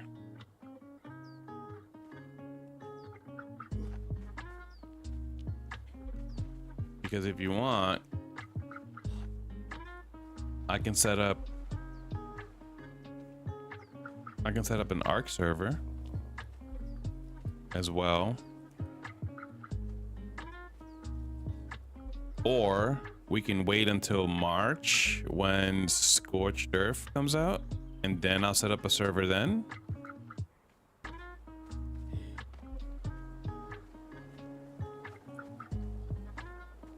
Oh, that's where I want to live, up there. Look at that castle.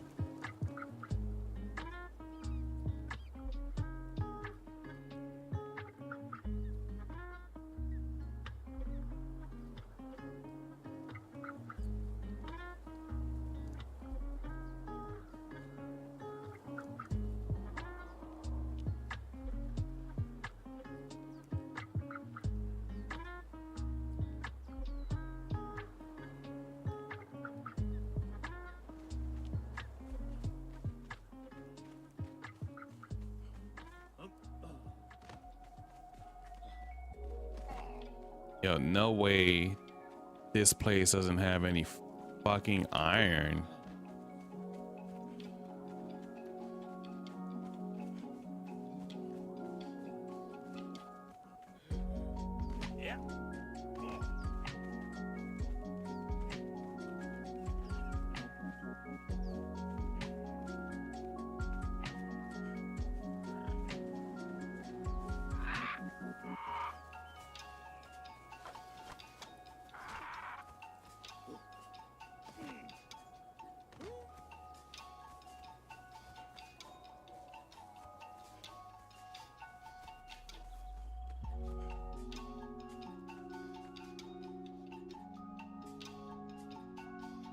All these rocks and no iron. Scorched Earth is a hard map. Is it because of the heat and you constantly gotta be curing the heat effects?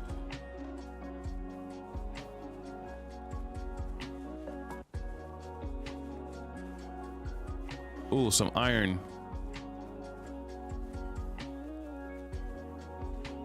Look at this crooked ass bridge that somebody built. Or or try to build. What the fuck?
All right, so just because there literally is no iron over here, I'm gonna ditch this place.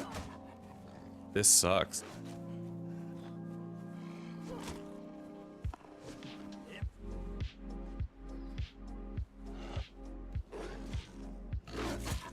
The heat, and it's hard to find water, and the heat makes you thirsty.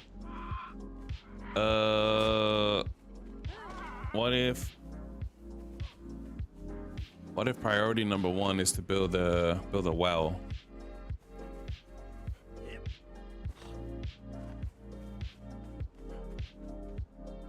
That'll be everyone's priority number one. Let's do what we have to do to build this well, and then from there, it'll make things easy.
I don't mind waiting till March, but I don't know how you will feel about a map that gets you killed almost every 20 minutes.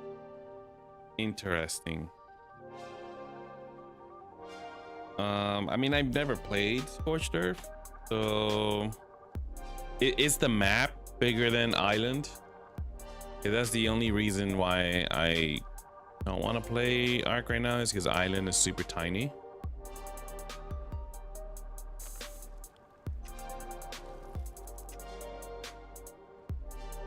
And it's very apparent how small it is once you get a flyer. You get around that map so fast once you start flying.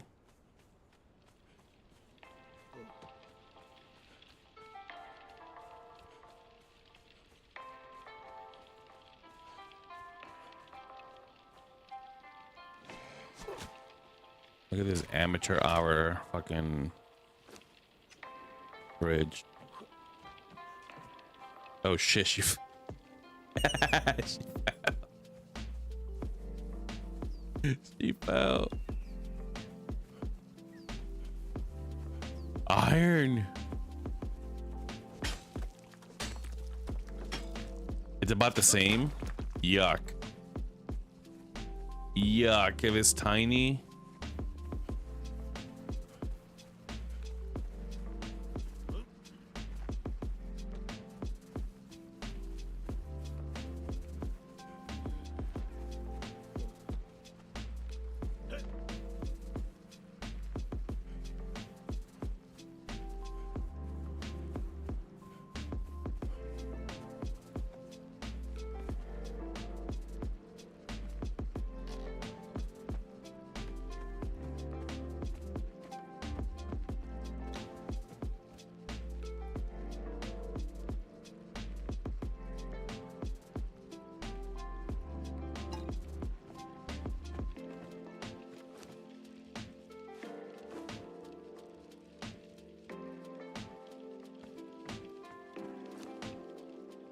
But I would.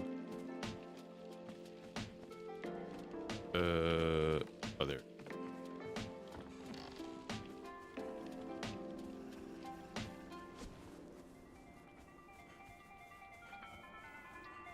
I threw that wood out.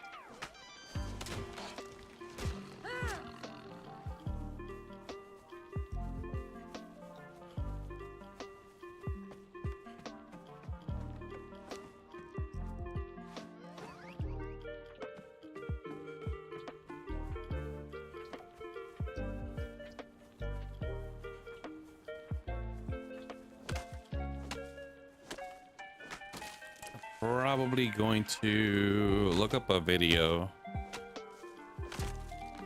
of both the island and scorched earth.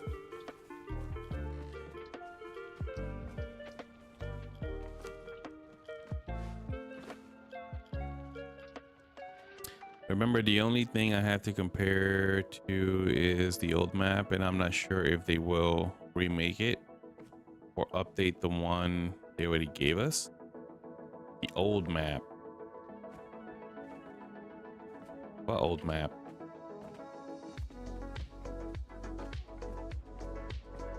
You mean the Lost Islands map?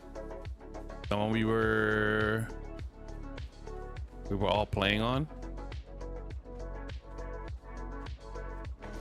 Because that map was enormous.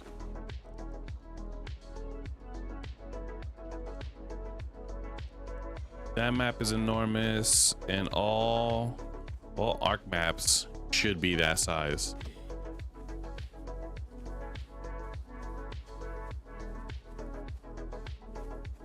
Lost Island and Ragnarok.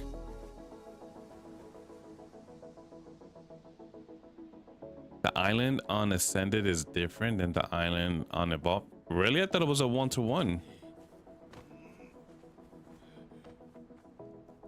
It's not the same map? Oh shit, this is a third dude.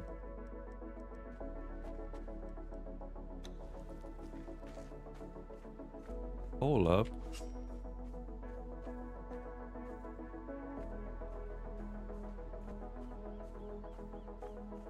They are not the same. Oh.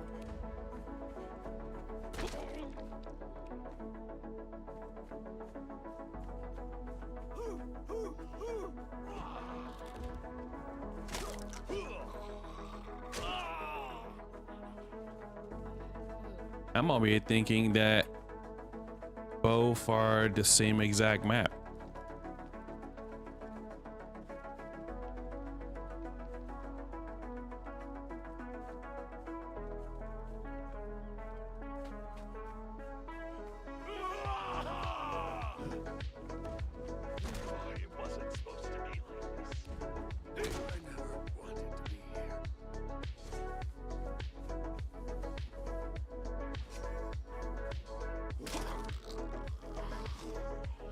All right, homie, I got all your friends killed. Oh shit. You picked the wrong fight. Proof the one blow. There's this guy again.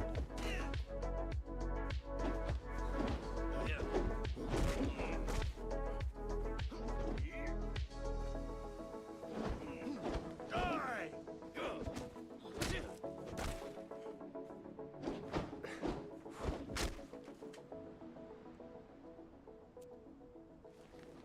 Might as well.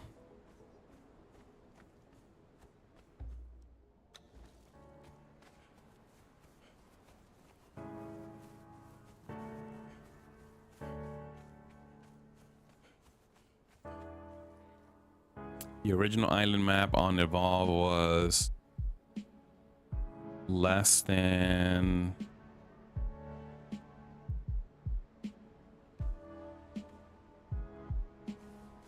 so the original was smaller.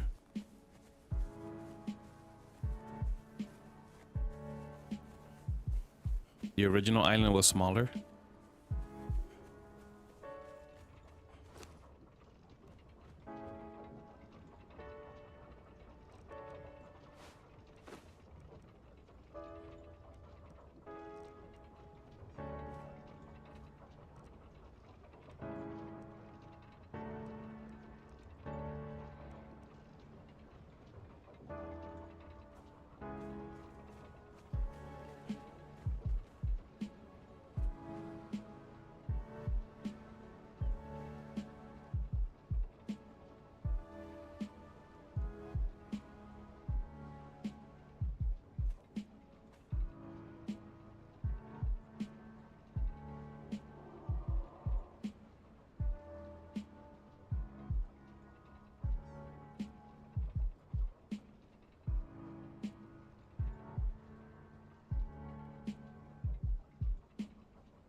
Interesting. So that's what I was comparing it to.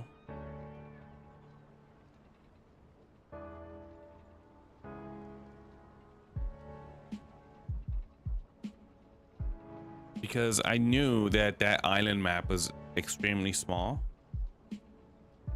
So I'm gonna have to check out Ascended to see how much bigger it is. But there should be some sort of video on the old YouTubes.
Yeah, not having a map with no flyers, that's a bummer. That's no bueno.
All right.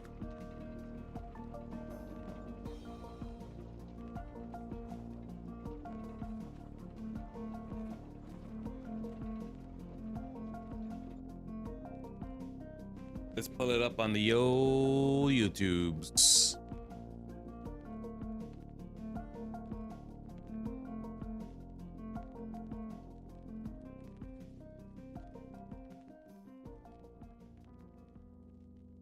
All this YouTube music bullshit.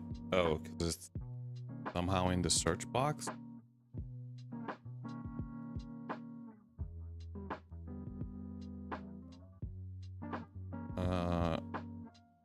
Arc, Bible Ascended.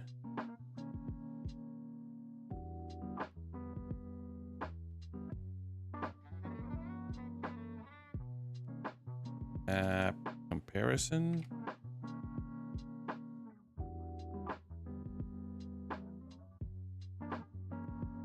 This is from a month ago. 238,000 views. I don't know any of these YouTubers. So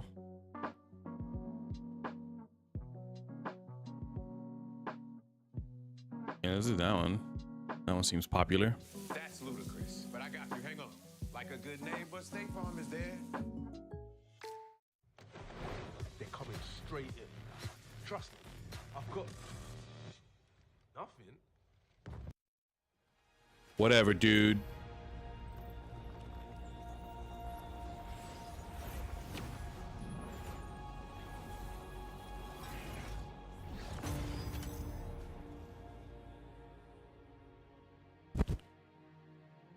Wait, does this video have like zero commentary?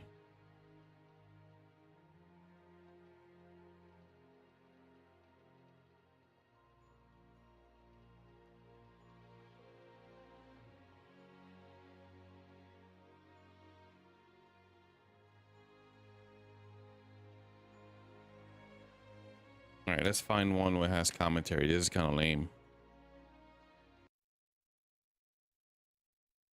The one with the most views and it has like no commentary. Here are the differences. This video is 10 minutes long. Watch this one instead. Hello there, Rabana. Bunna here, and welcome to a quick video discussing some of the main differences between the original Ark Survival Evolved and the newly remastered Ark Survival Ascended. This video is a direct result of a poll that I put out on the channel about a month ago asking what you guys would like to see first from ASA's release. While this video is certainly not all-inclusive, I hope to cover the main differences that the average player would encounter during their time playing the game. First and foremost are the visuals. Wildcard Studio essentially grabbed the Make It Beautiful knob and turned it so goddamn hard that I thought a velociraptor followed me to work this morning. I can honestly say that I was truly blown away by the visuals the first time that I encountered them, and while I am an individual that greatly prefers smooth gameplay mechanics over visuals, I do enjoy my eye candy. The rocks in ASA look so much more defined, porous, and detailed than in the previous game. Trees have a rough and rugged texture to them and collapse with realistic weight and density when you cut them down. Foliage is lush and variable, really giving the feeling of density inside of forests. Unreal Engine 5's fluid mechanics make bodies of water feel responsive and natural, interacting with everything in the open environment and generating amazing-looking particle systems. Boom! The dynamic lighting has a much more realistic tone and spread to it than it did before, bouncing off of objects that you would expect it to in the real world. Not to mention, all of this stuff is impacted by ASA's incredible weather system, with rain having a huge impact on the feel of the environment, and dynamic fog banks that really add to the game's aesthetic without just obscuring your vision like before. Nighttime feels incredible, and you can actually see to navigate from the natural moonlight or artificial lighting given off from the obelisks. I said this once in my first impressions video, I'm confident that you could stand anywhere in this game, and it would be worthy of a screenshot or a desktop background. It is worth mentioning, though, that these graphics are really taxing on your system, and a lot of players are having extremely poor performance at launch. Hopefully they can sort out these issues pretty soon, and optimize settings a little better so that individuals can experience the game, as it's been a truly incredible experience so far to see the graphics cranked up like this. This guy sounds like he's reading Next is something. character creation, which received a complete overhaul from the Sounds like he's reading something. old system. Not only are the character models and assets entirely different, but there are more customization options to choose from and more freedom thanks to all the sliders. Just like with ASE, I have All a the sneaky sliders. suspicion that the size and gender of your character may impact your character's hitbox or gameplay experience, so I plan on making an entirely separate video discussing these differences. I made a video just like this for ASE, and if you never watched it, I essentially did a deep dive into testing and debunking common misunderstandings. Given all the changes to character customization, I think that another repeat video of that may be necessary. Up next is the UI, which is also completely revamped. It has the same general feel and navigation. Wait. Much cleaner and easier. Wait. What's going on with this character? Whoa.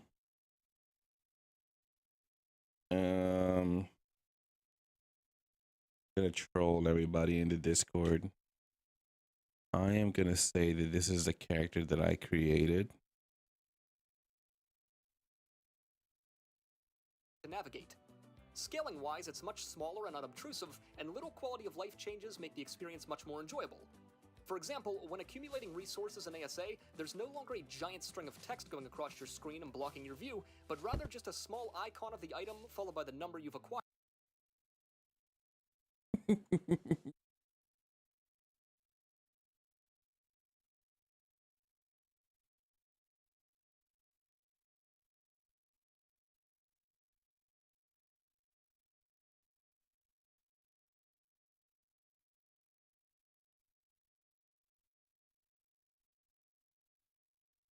Let's just put that right there and see what it does. Icons seem slightly more responsive and highlight when you hover over them. All of the old organizational options are here, but with the addition of the cosmetic tab for skins to help clean up the clutter. The map system has been completely revamped as well, and while I did enjoy the old school map your character would pull out, the new system is much more user-friendly and useful. You can zoom in and out of the map for easier navigation, and it also comes with built-in coordinates, which essentially eliminate the need for a GPS. They also revamped the whistle system.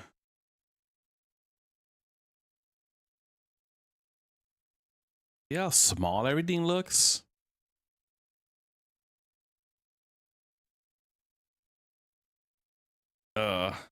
It's I'm assuming he's talking about it because this is the new game.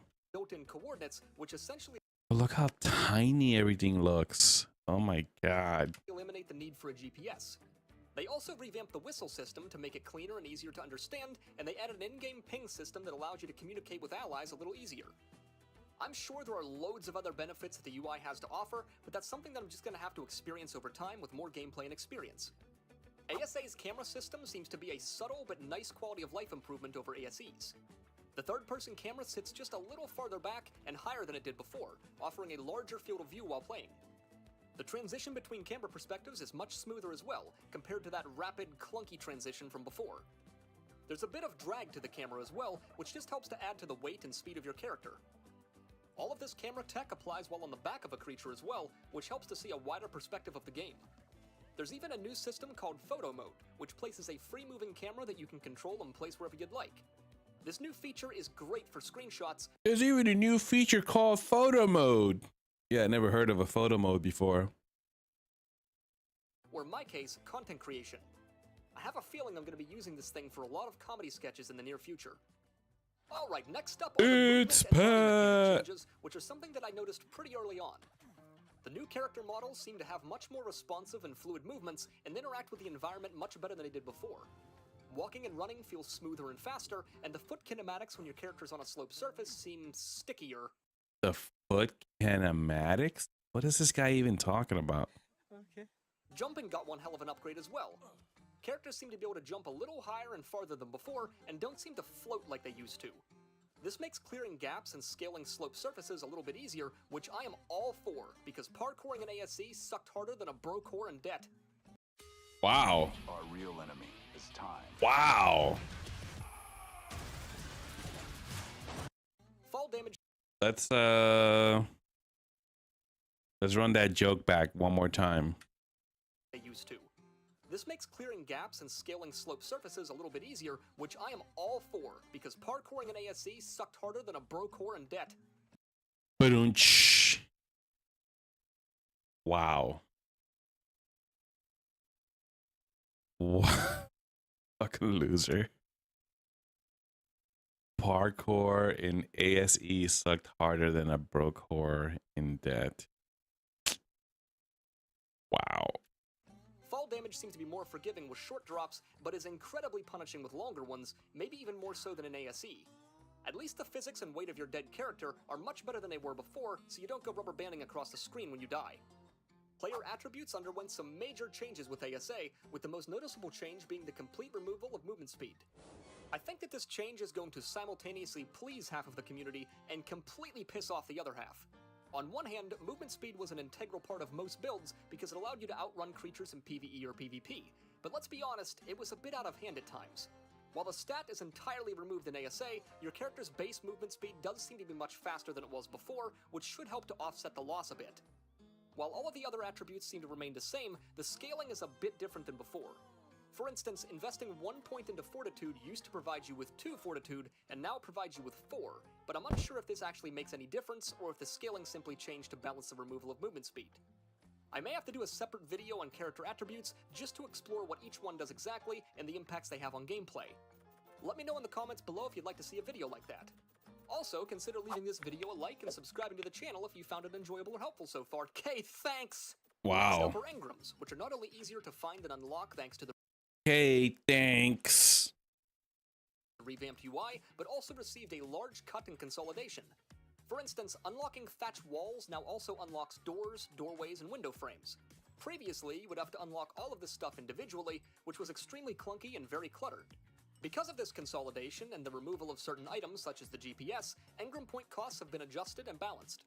I'm unsure if other items have been removed or if the levels of unlocks have changed, but that's something we can all discover as time goes on. Up next is the taming tracking system, which became a whole lot more useful than it used to be. Previously, this system could only track creatures you were actively taming, but now it can be used to track creatures that you've already tamed. This small quality of life that's cool. feature is quite honestly game-changing. I mean, think of how many times you've lost track of your tame because you've DC'd from the game, or got ripped off the back of your mount by a stupid fucking Microraptor that came flying out of nowhere with a personal vendetta against specifically you at this particular point in time, and now you have to respawn all the way back at the base and pray that you can get back to your tame that's God knows where, probably being eaten by a goddamn Caprosuchus. With the new system, though, it's as easy as finding your tame in the list, clicking it, and viewing your map to see its location and coordinates. Admins everywhere are sighing in relief at this feature.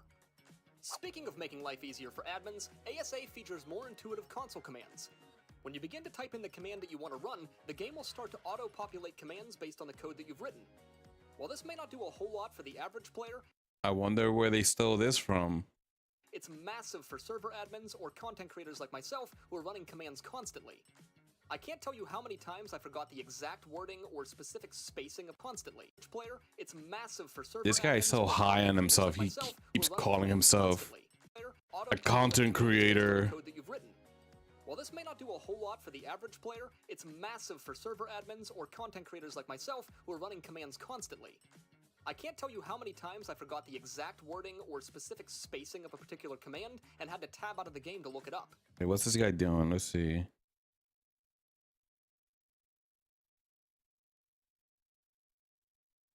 Halo flush time sec. Or wait, what?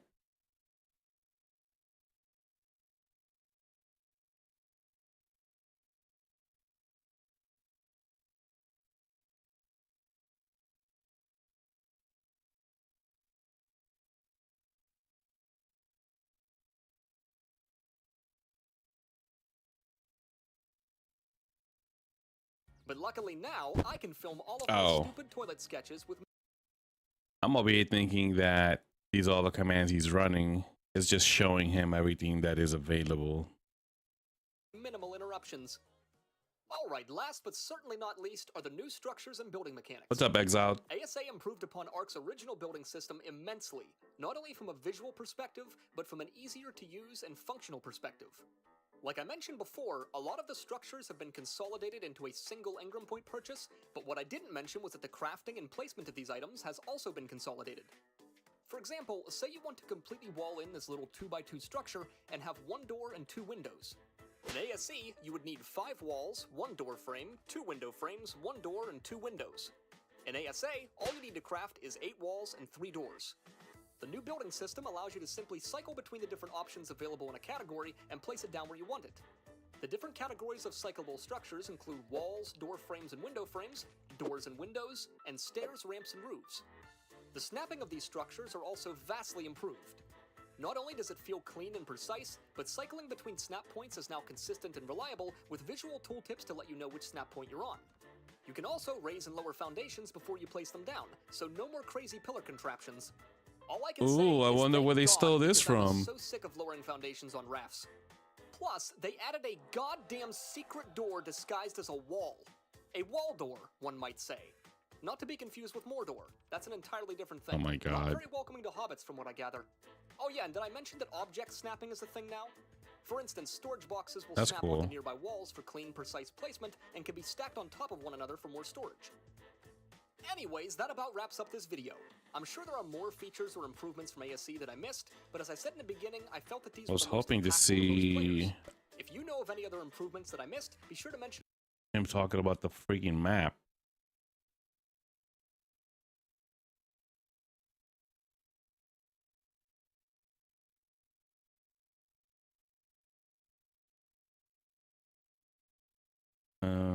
Maybe we're gonna have to watch the one with no commentary. This year, take the time to melt into your holiday moments with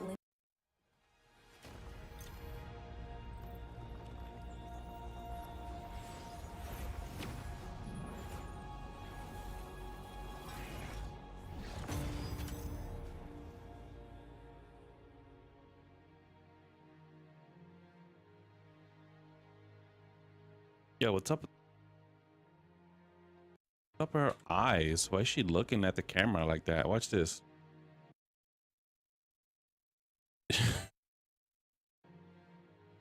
Why is the character looking at the camera like that? What the fuck?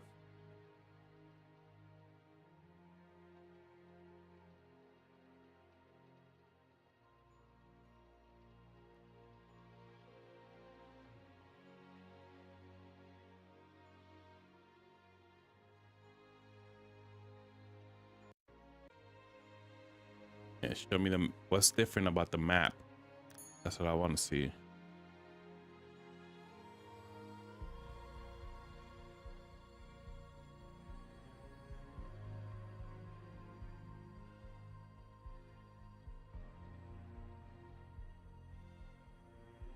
This is Ark Survival Ascended.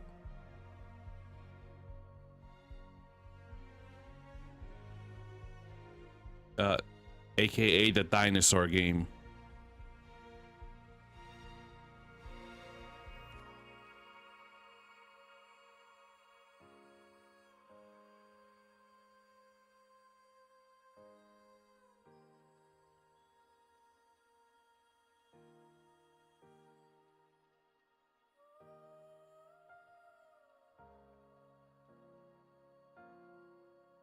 Yeah, I didn't like the first arc, so I didn't get that one.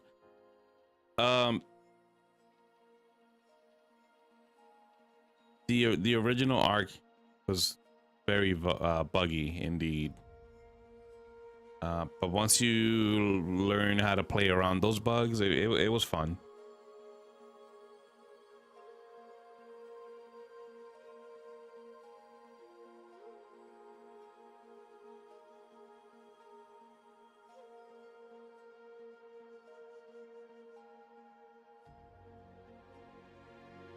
But this is like a graphics comparison.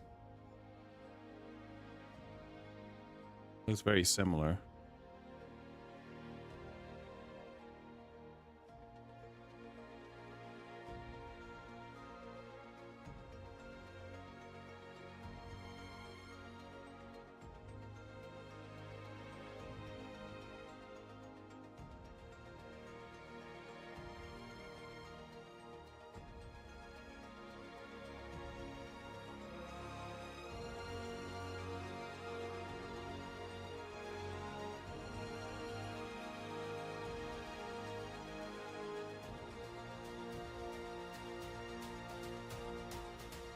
Like the original arc wasn't a bad looking game.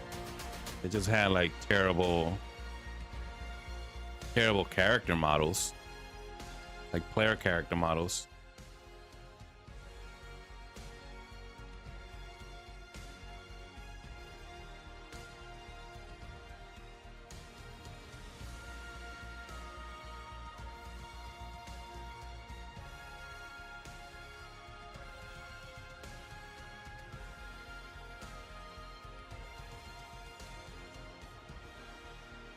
Wait, wait. Is that a dead body bag right there? It is. It's in his video. Well, somebody died there.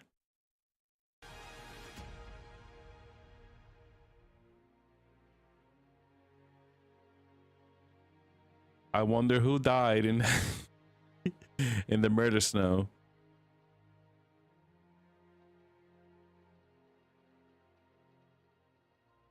Oh, it's Edgeweed. That's where you left it? You left your bag in that spot?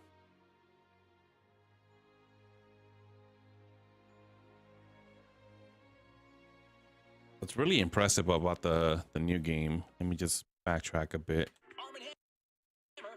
And it's gonna hit me with an ad. Crazy hard. No mess scoops. Hey, you got It's the weather effects. Like, I got that fog. That fog looks insane. Go back a bit. That fog looks nuts.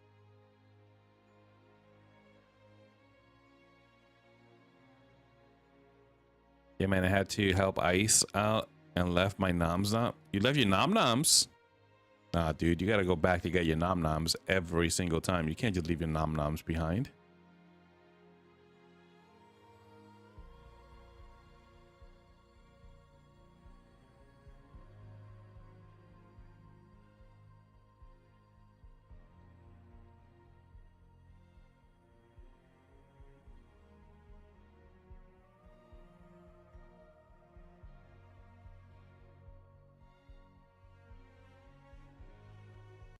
Like that's the original. That doesn't look bad at all.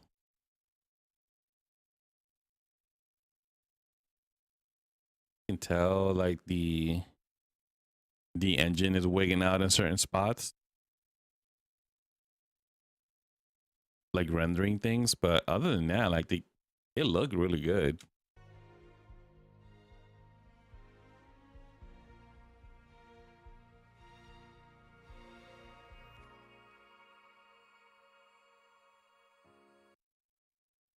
Here's that effect again right there.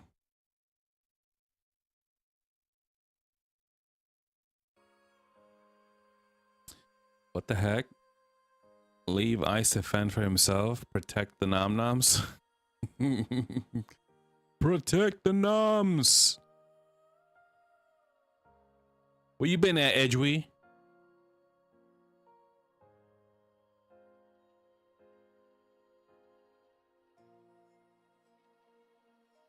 All right, Exile. See you later, dude.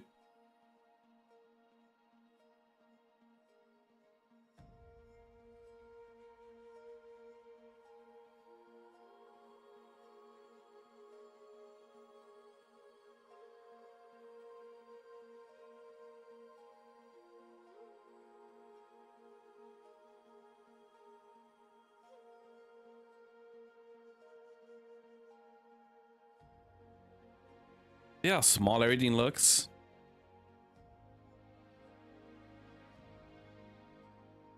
And that has always been my problem with the island map. Got some cool looking spots, but they're all just so small.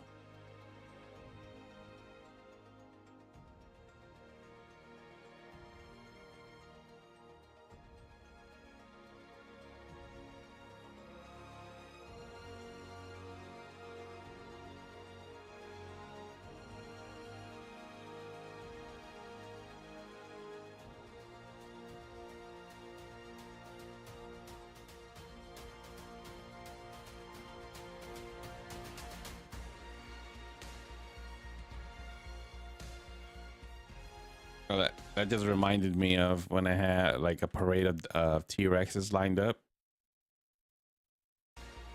outside of outside of the base.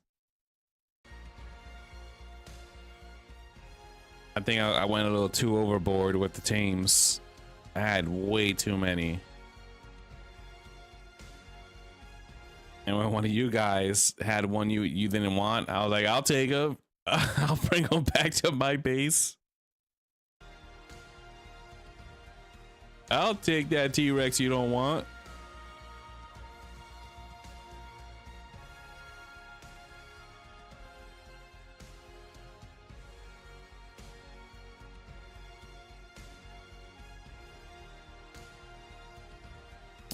Oh, that's a cool looking pillow right there. Like orange, gray, blue. And they actually even stole the baby model from Conan.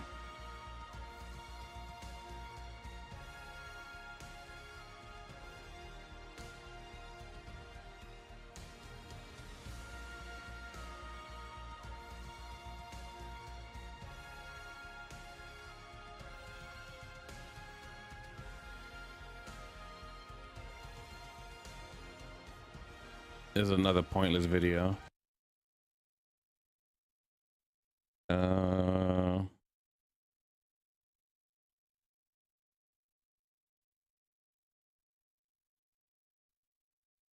A lot of these videos are focusing on the visuals. I don't care about the visuals. I want to see the size of the map.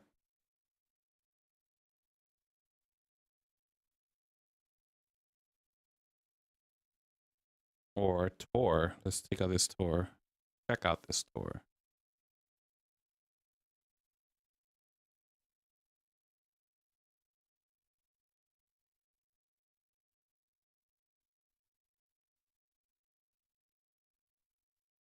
Let's watch this one and then we'll watch the one after.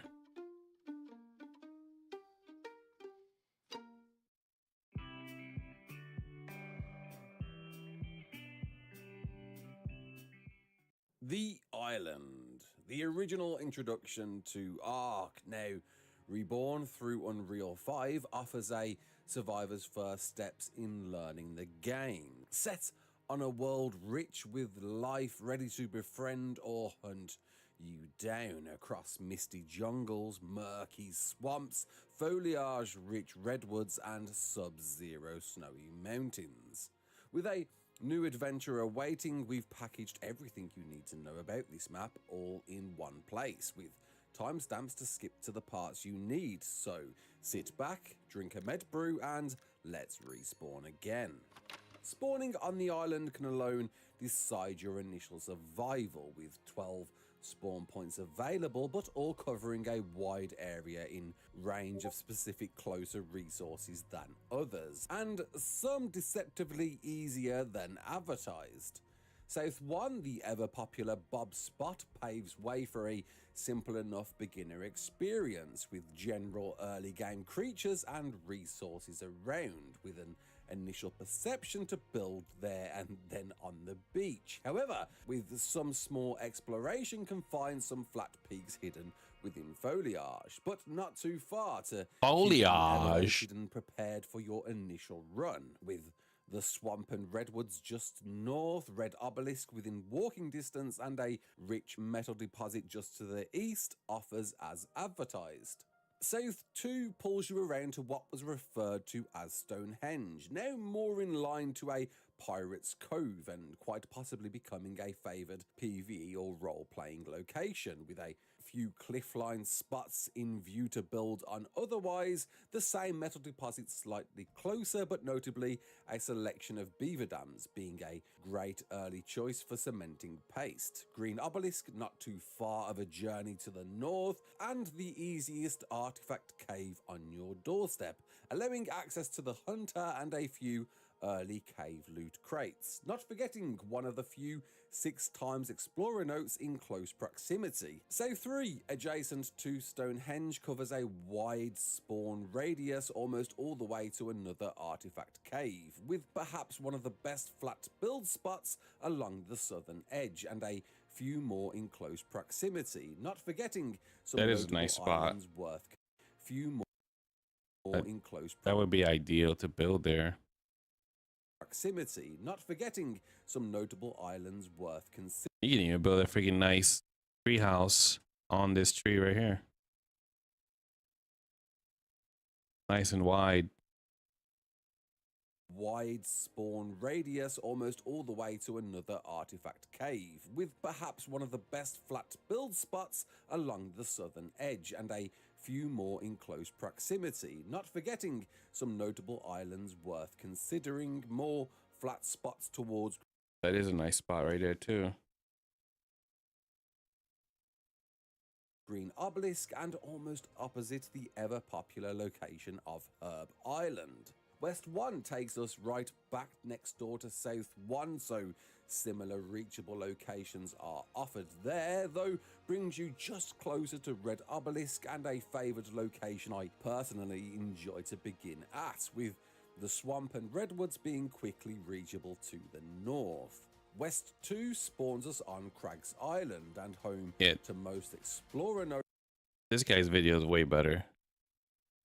He built the freaking house on this little rock formation there. Kind of cool.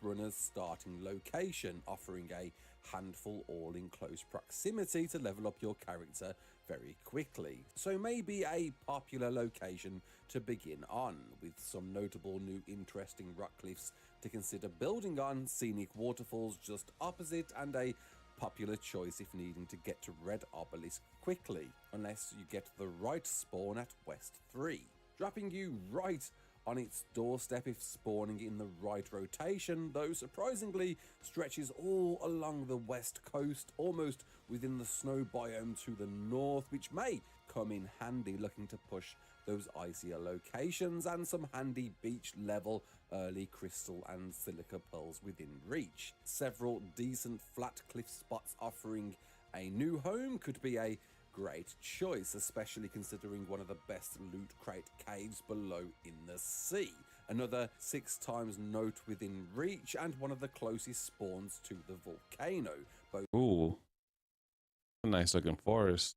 Times note within reach, and one of the closest spawns to the volcano, boasting good sources of metal, crystal, and obsidian. East 1 pulls us back over to South 3. Oh man, I can't wait for them to do Ragnarok. Sources of metal, crystal, and obsidian. Unfortunately, that will be next year, I think. 3, but this time right on the doorstep of the massive artifact. The best choice if going for Herbivore Island, but otherwise not the most ideal location to build, with the swamp close by to the north and perhaps a safer choice to venture inland towards Green Ob, as opposed to East 2, which can land you right in the swamp and an early grave, but able to survive the spawn offers the closest to Green Obelisk and a variety of decent flat locations inland. That's nice. Mountains to the north for metal, crystal, and obsidian, and a possible contender to Best Ruins base location, which all can be reached from East 3, circling around to the north, giving you access to the inland river, the most popular flat cliffside location on the east, Carno Island not too far, but perhaps some caution concerning possible giga spawns in the area.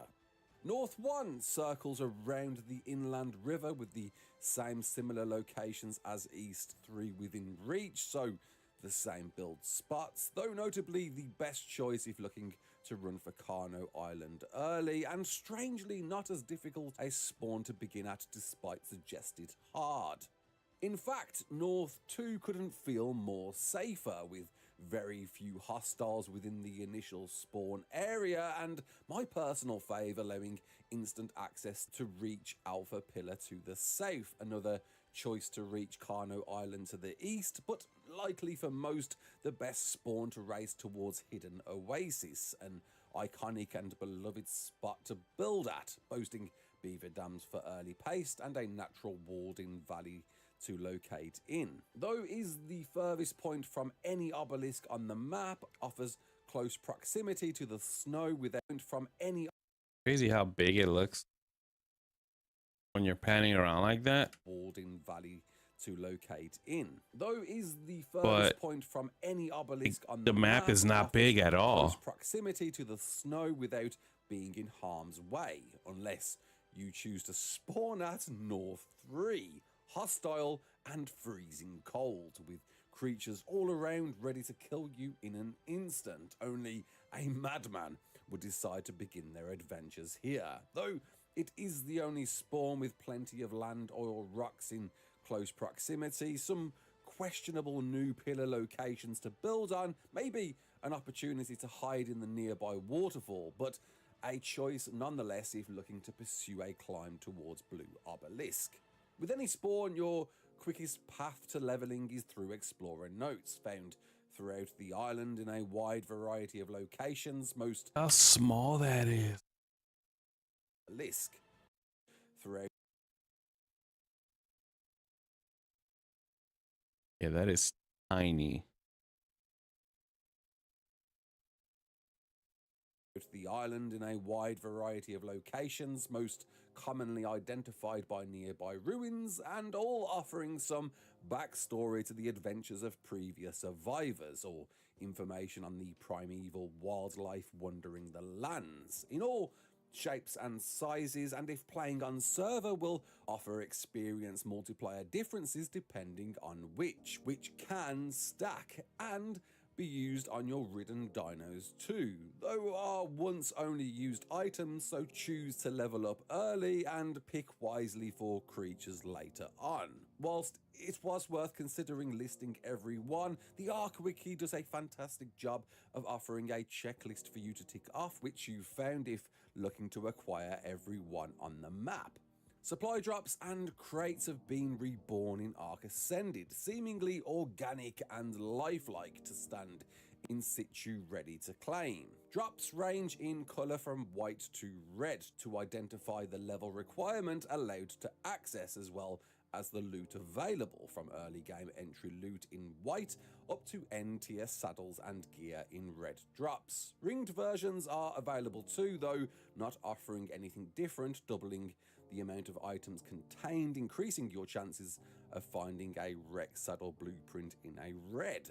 Loot crates operate in the same colour ascending format as supply drops, though on the island can only be discovered within caves, and certain caves offering certain quality of loot crates, ranging from low entry loot green drops in the Hunter Cave to end game tier rewards in the Hard Snow Cave or Sea Caves. Red supply crates can also be found within specific locations throughout the sea, cycling through these once obtained, and whilst at the time of this guide seem to offer low quality loot, can be expected to offer the best around when updated, so worth studying locations for those late game sea runs. The island can be divided by difficulty by its 3 obelisks in a sort of zigzag pattern, flowing from red across the south, full of dense jungles, early game creatures, and notably some mid-tier, hitting green with the surrounding swamps, and notably almost everything within hostile and awaiting, including the not so new but to some impregnating hard shell flying Rhino Natha, zigzagging Whoa, back whoa, through whoa, the whoa, whoa, redwoods whoa, full of whoa! What was that? awaiting, including the not so Was that always in the game? new but to some impregnating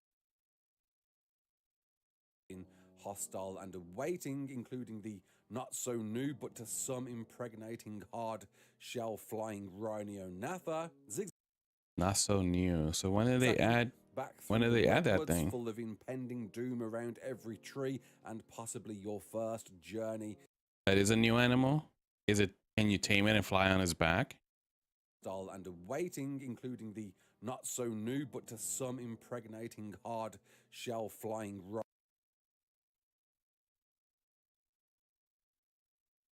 Rhino Natha, zigzagging back through the redwoods full of impending doom around every tree, and possibly your first What's up, journey Patriot to Pines? Before ASE unalived.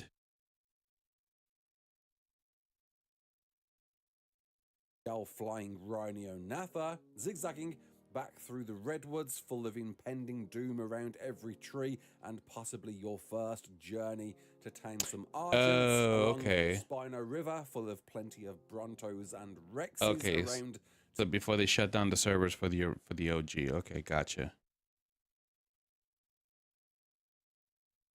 the plains and mountainous peaks, home to mid to late game creatures, the volcano awaiting your end game adventure, and currently an overwhelming population of gigas and carcas, to bend around to the snow biome, offering the harsh environments and hostile fluffy aggressors waiting. Lest we forget the deep ocean, full of aquatic death at every turn, and easy to miss as you adventure through the murky depths, distracted by the reefs and foliage, or perhaps find solace in one of the many pearl caves dotted all around the outside edge. Most resources are fairly available if knowing where to look, and in Ark Ascended should take special mention with newly redesigned minerals and ores older players may overlook. Bypassing the more obvious common resources such as rock, flint, wood and thatch, metal possibly comes in first, with a variety of rich nodes at specific mountainous peaks across the map. In fact, in most scenarios shouldn't find crystal and obsidian too far away, though the latter two can be found in abundance across the volcano for those prepared to venture for. A certain early go-to source will most likely be cementing paste, and best found quickly through the variety of beaver dam spawn locations throughout the map, though make sure to be prepared for a quick getaway once obtaining.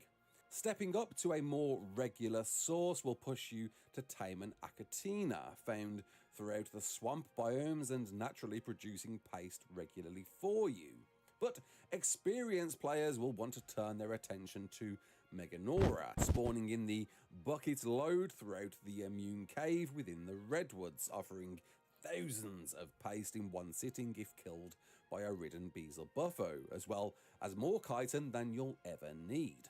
Oil possibly comes up as a close next, with plenty of land nodes to be found to the north, distinguished by their slate decorated edges, and all across the northern edge, though in larger quantities within the sea, identified by floating oil drops. Silica pearls early game, as well as some crystal, can be found along shallow waters at the edge of the snow on the west edge of the map. More easier missed in Ascended due to their less white colouring, can be hand-picked but farmed in the thousands using an anglerfish once tamed, with wild anglerfish rewarding angler gel if killed, a great substitute for fuel than wood or spark powder.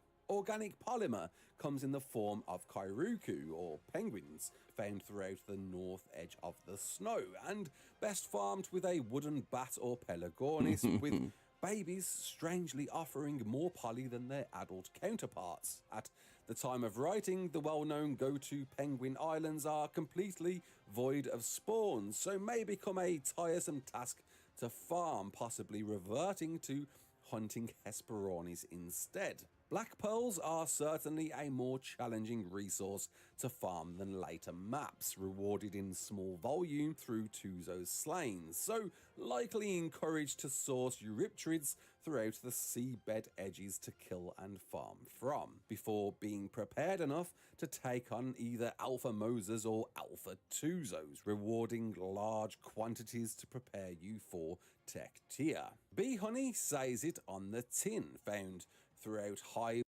I like how you call it bee honey, because you know there's other creatures that make honey other than bees. Tech Somehow. Bee honey says it on the tin, found throughout hives attached to trees in the redwoods, trees which, by the way, you'll want to poke a sap tap with to generate sap, and whilst can be farmed by hand safely if wearing full ghillie, perhaps best too with a tamed direbear to reward in larger quantities, or preferably tame a giant bee yourself by destroying an active hive, claiming the queen, and creating a placeable hive to generate your own, ensuring they have wildflowers to feed on, which can be found more specifically within the swamps and harvested in the bucket load if you get Xeno, with the same location taking you not long to find a wild X plant for those precious plant defenses, and leeches awaiting a quick death to mix into your antidotes, leaving biotoxin to be farmed from the now really rare jellyfish spawns throughout the sea, and to any attractive forces, ammonite bile from ammonite along the seabed. The endgame of Ark invites you to beat and defeat 3 boss guardians, offered in 3 varied difficulties to reward you with tech unlocks and pursue the final challenge of the tech caves within the volcano. Depending on difficulty, choosing to fight will require a variety of apex items sourced from killing those specific creatures, as well as artifacts, and all 10 artifacts requiring a cave challenge to overcome and obtain from. The easiest and quickest to run should be the Hunter artifact, with only spiders, scorpions, arthros, snakes, and the odd megalania to contend with, in a straightforward twist of turns, doable on foot, though maybe speed run with a caving tame such as a baryonyx to reach. Clever comes in as the second easiest at the base of the volcano, with the same minions as above, including a few bats to contend with the odd Sarco and a very spookier encounter. This video with a megalosaurus is not changing my mind on this map. The massive in the southeast invites a hot and steamy affair requiring it's way too small. Fortitude and ghillie gear to brave a dark night's worth of bats, spiders, and death-defying jumps to be mindful of as you descend to the final room. Doable on foot, though worth bringing a few grapples. I need bigger maps. Net. Turning to pack now requires a plummet to a sizable cave, but ran much quicker with a few grapples handy, passing by the volume of arthros and bats through a few spider-filled caverns to enter the main hub, branching out a variety of routes, but one easily missed crack to grapple through to take home your next artifact. Over to Duvera in the northeast on Carno Island, again with a few simple grapples can allow you a quick journey in and out, taking out the welcoming bat party to begin with, to rappel down to the artifact awaiting and quickly make your escape before the wealth of minions pursue. The Brute Cave finds you under sea on the west side with a fairly easy I like that there's a bunch of stuff underwater. Saddled Basilo, though may find it completely barren on your first venture in, but later filled with eels, sharks, manta, and supposedly the odd mosa. A great cave to farm for loot crates if you can get the loot crates to spawn in. Dropping in Skylord now leaves some close quarters combat within a chilling environment, battling through a number of spider and bats in frankly the quickest cave in the game if bending to the right. Again, with a few grapples handy, sees you get in and out within seconds. Over to the Immune requires a gas mask or scuba and ghillie set, specifically at least 3 pieces of scuba to allow entry without being harmed by the poisonous air. And then you'll need a mount ready to take on the hundreds of high-level mosquitoes, spiders, snakes and arthros, with the best recommendation currently being a frog to farm paste in the process, though can be done with a well-levelled Barry and being the best land location apparently to farm Rex saddle blueprints. With Cunning on the east side under sea can become a more nerve-wracking experience than the opposite side, finds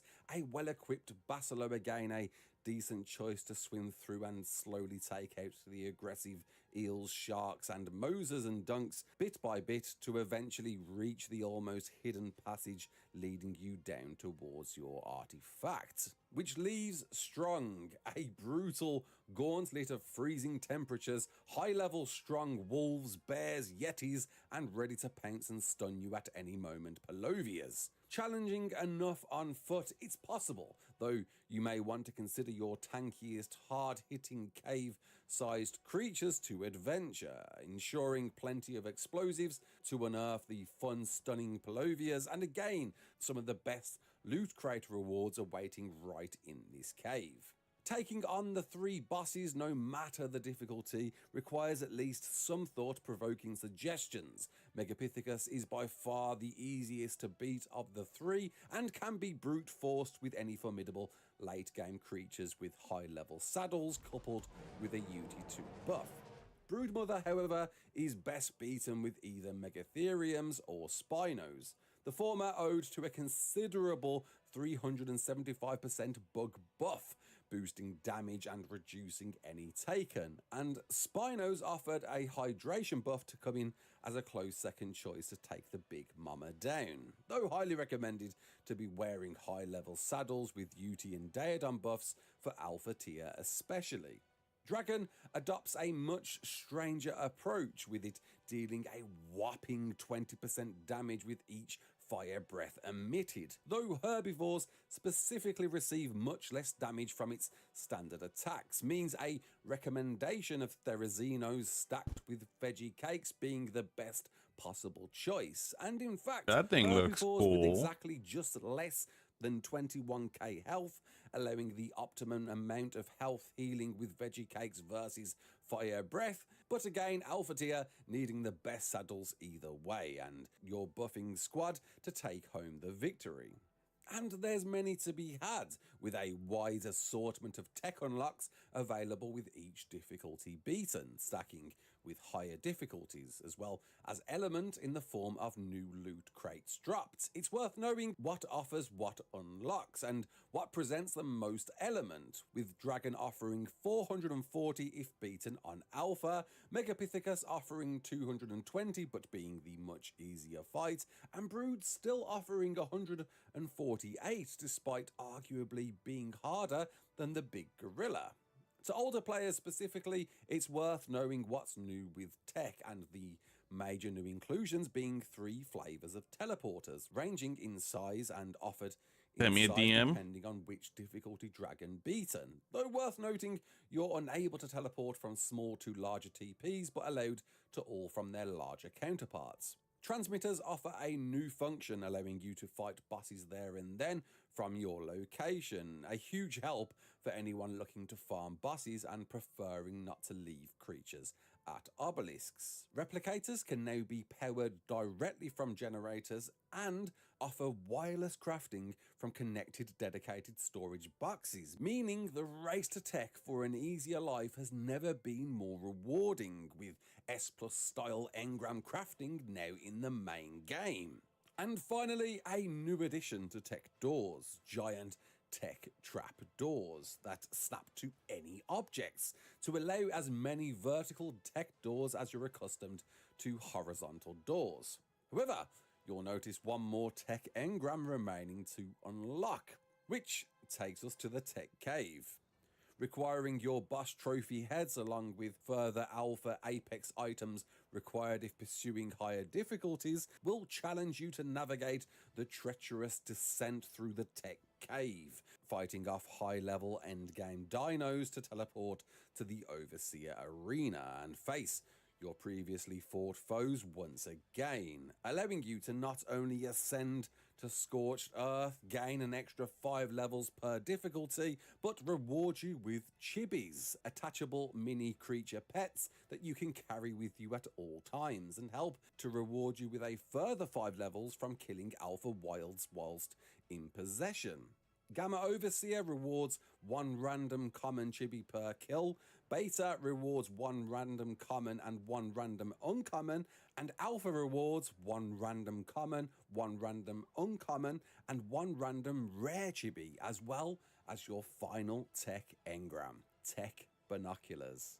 Repurposed for Ascended provides the ultimate endgame reward to not only zoom in and out detecting outlines of creatures, but their full stats and what points are distributed into which, enabling you to discover which fancy. dinos are worth taming to potentially roll into monster tames, as well as identify their color regions and mutations.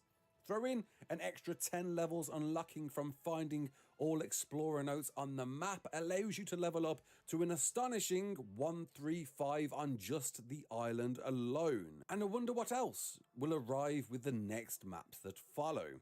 Thanks all for tuning in. If you learned something or feel there's something missing, drop a comment below. Let me know. Until the next one, my name is Ras Clark. Don't forget to like, share, and subscribe. And as always, peace out. That was cool. That was cool. What's the map called? I already forgot. Scorching. Scorched Earth.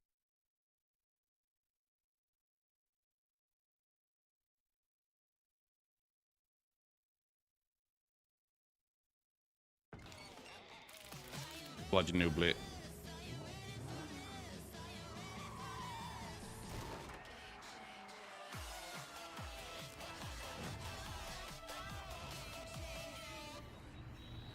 Hi guys, Steve here. We had some Ark news drop on the Extra Life event. Cryopods are coming to Ark Ascended sometime in December this month, so you can just carry your dinos around with you instead of transporting them. Survival of the Fittest is supposed to be releasing on December the 20th, so you can... I remember first watching this guy, watching his forest videos. Every time I hear his voice, it reminds me of the forest. Start playing that again. For other new people, it's like Hunger Games crossed with PUBG. The Turkey Trial event is now coming on December the 8th, and they'll be adding a new Krampus skin. You'll be activating that by the mod system, but I'm not sure you're going to get it to work if you're hosting your own server. So let me know in comments if you know how to do that, please. Then we have the most important news of when we get in the Ark Ascended DLC maps. I'd said before, with the current state of the way things are going, I said it's going to be 2 years or more before they've finished all the DLC maps. And they'll release the dates of when I think it's going to be done. And yes, if all things go well, it's going to be... Let's look at some of these dates. So Scorched Earth, March, the center. I didn't even know the center was a thing. May, Aberration, July, Ragnarok, September. Ooh, I don't know if I want to wait till then.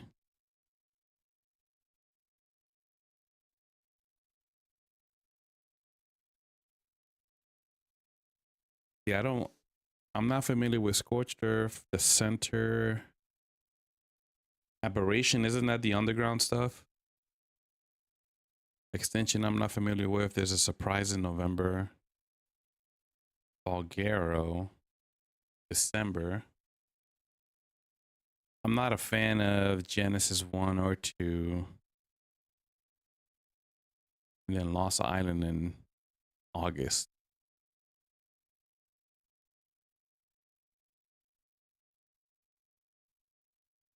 Oh, that's new at the bottom center. It says next canon expansion to be announced. 2 years. So they're gonna do another expansion. What? So that means that Arc 2 is getting kicked further down the line.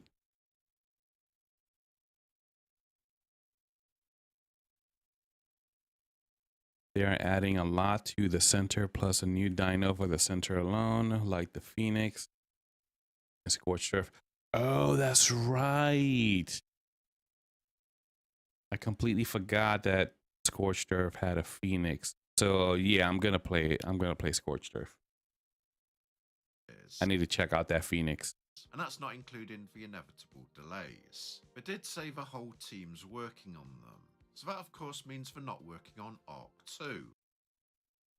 There's talk that Arc may or may not be canceled.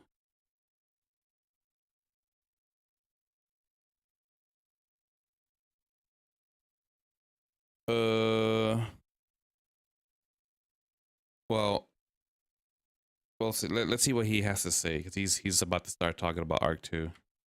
The whole team's working on them. So that of course means they're not working on Arc 2. So it's going to be over 2 years before they start working on that again. Then probably about a 5-year process to get Arc 2 done. So in about 7 years it might be ready. So you can expect Arc 2 to launch around 2030 or 2031.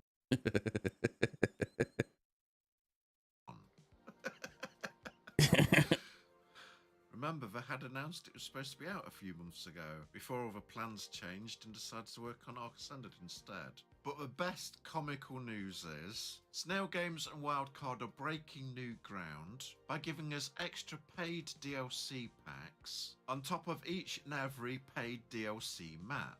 So just to get your head around it, for every new DLC map they bring out, like Scorched Earth, Aberration or Extinction, they'll be bringing out more paid for DLC on top of those that will allow you to do extra stuff, like new parts of the story, new skins, new engram unlocks, and new creatures. You don't have to get the new DLC. What the fuck is that?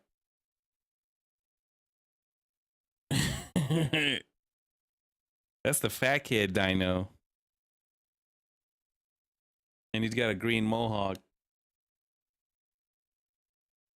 You won't get all the new extra stuff if you don't, but you'll be missing out on the new creatures, so it's pay to win. The Scorched Earth is a big new lizard crocodile thing that can move through the sand really quickly, travel above or below the ground, and has different attacks. Because Scorched Earth is in a desert, for those extra packs you can have some cowboy skins, and we said you can Those are cool.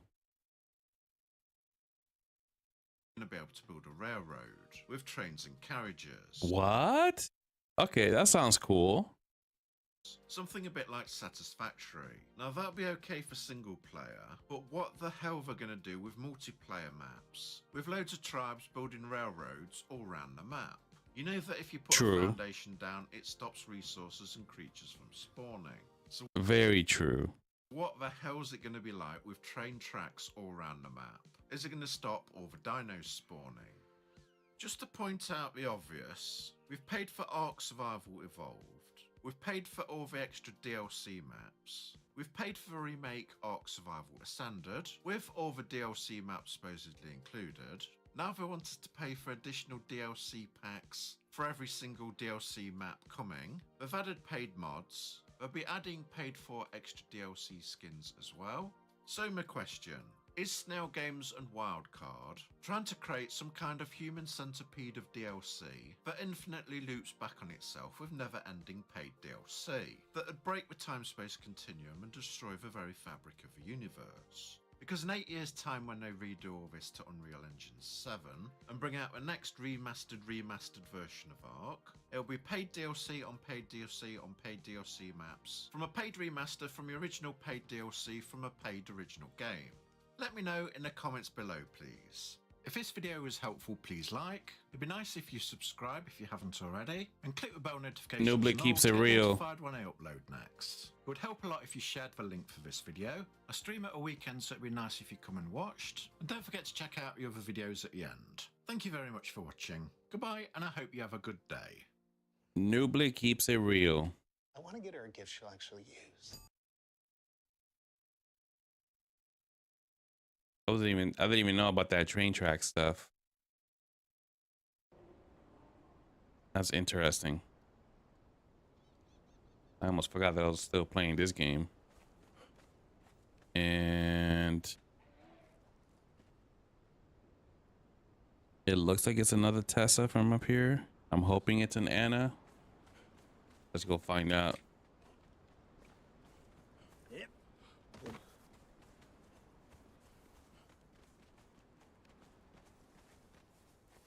Which is the one that moves. I think that's a Tessa. Yeah, that's another Tessa. Fuck.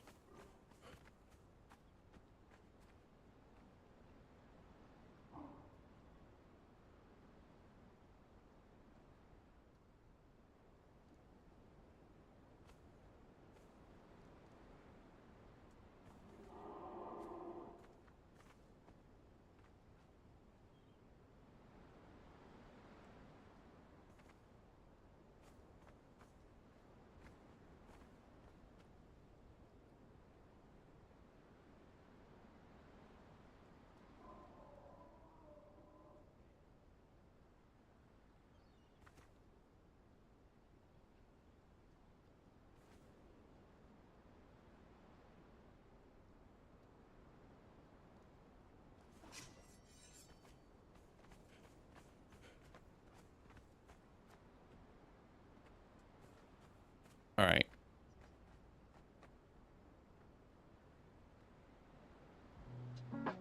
So we kind of have an idea of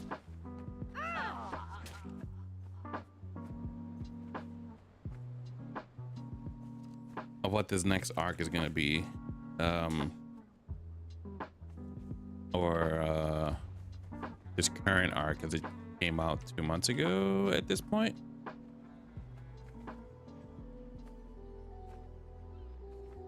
Is not. It might. Oh my fucking shit! Reset.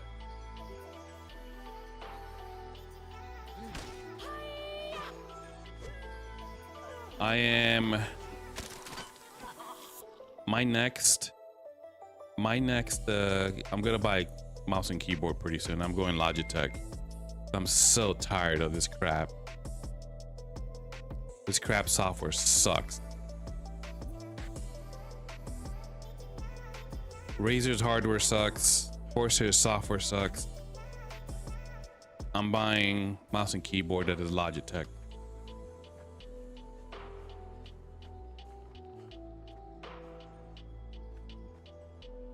Looks like she's got a spear. I don't think that's either. I think that's a new one.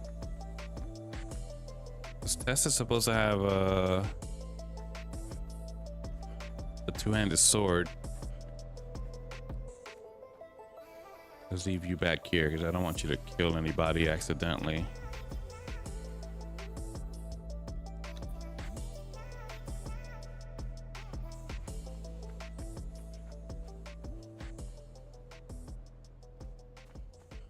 Killed it. Oh shit. Oh, is that a dude?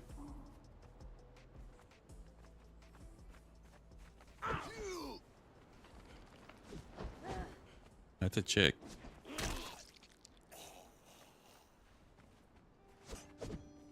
Oh, it's Tessa.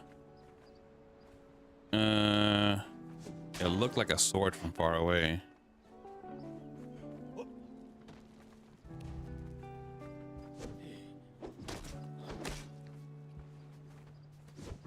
Or, I'm sorry, it looked like a spear from far away.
I am back. And Thomas Hoffman, thank you for that sub. Really appreciate it.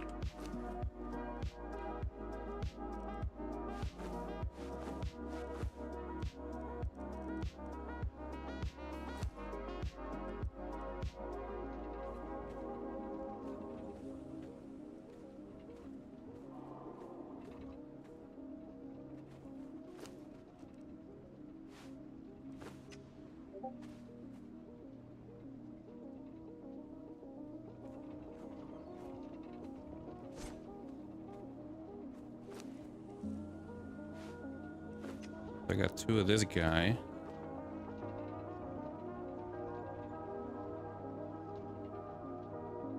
Kind of pity that you can't stand them too close to each other. That's kind of weird.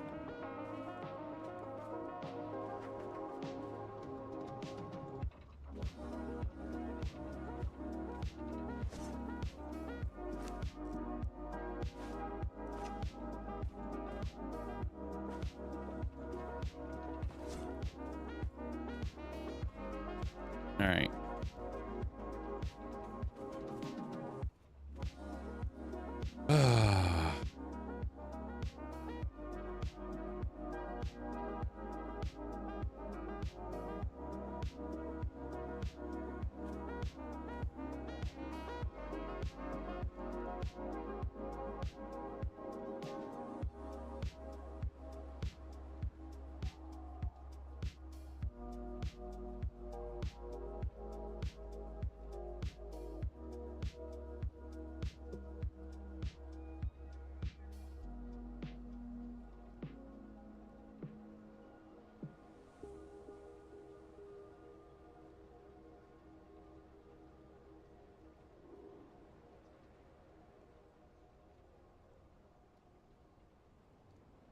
I guess since there's 2 of these dudes.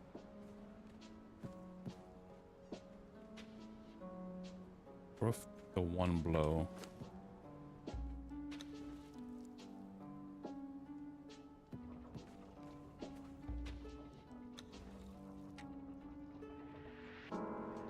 Strength, agility.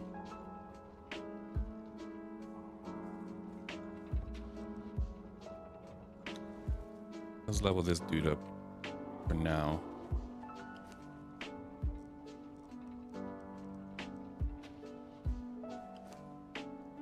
Oh, it's in a box.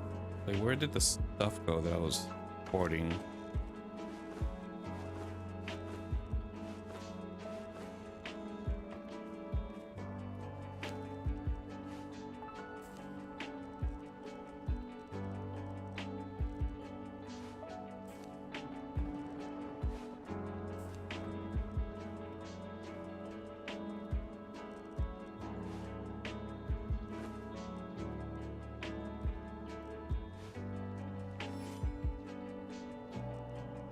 That weapon look like? That weapon looks kind of cool. It's like the weapon that Cabal had in Mortal Kombat.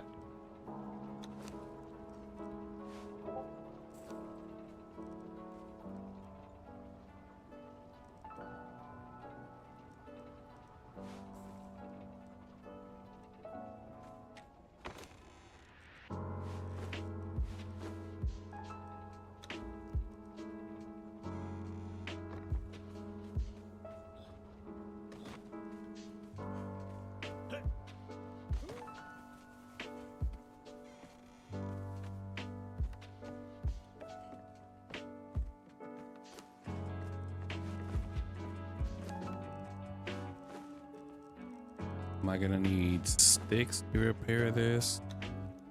Yep. Damn it. Let's put it in there for now.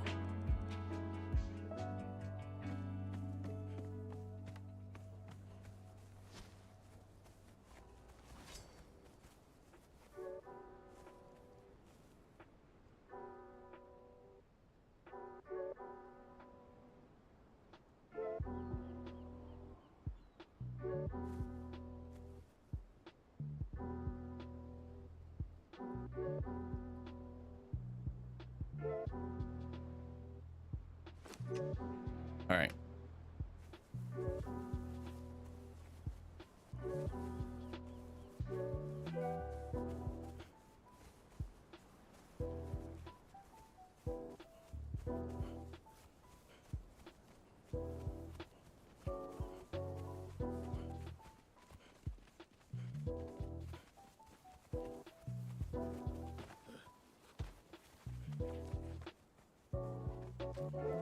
So I am gonna hang out in this spot until I get a Anna Reaver or Anna the Reaver that spawns here.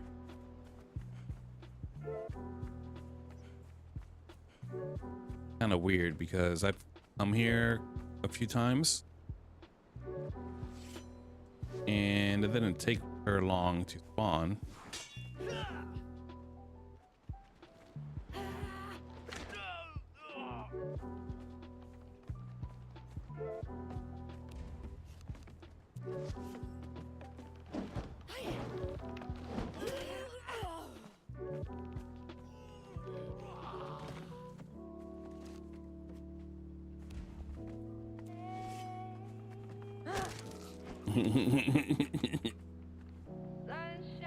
I love seeing them get stopped in their tracks like that.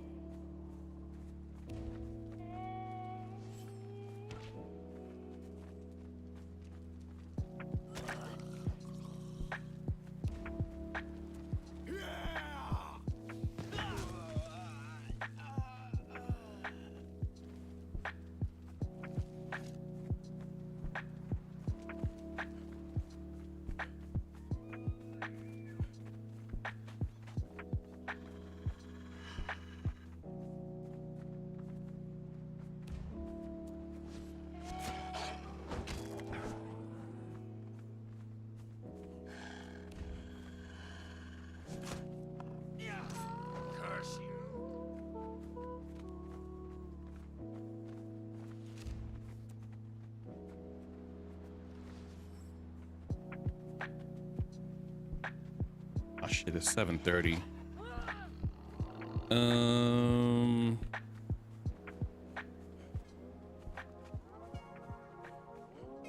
Yeah, I'm gonna turn back.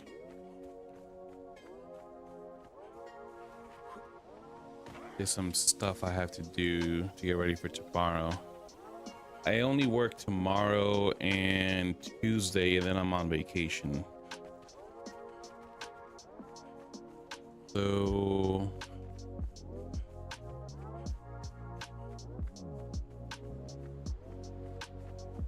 or a staycation from work. And the focus is gonna wrap up, at least I'm gonna try to wrap up all the end game content on this map.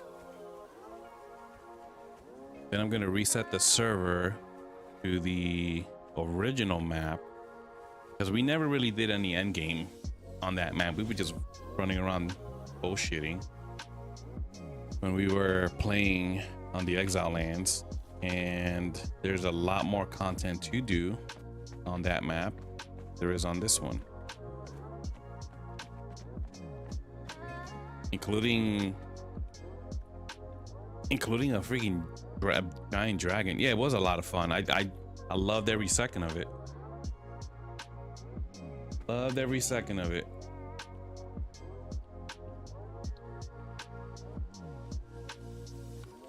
This map is like a third, I want to say, of Exile lands. This map is like the middle portion, because Exile lands had that giant, pretty much Exile lands filled every single square of the available map space. Here is a lot of it is wasted in the ocean. That I don't think there's anything in the ocean to go look for. So I think by Friday I want to have every endgame done.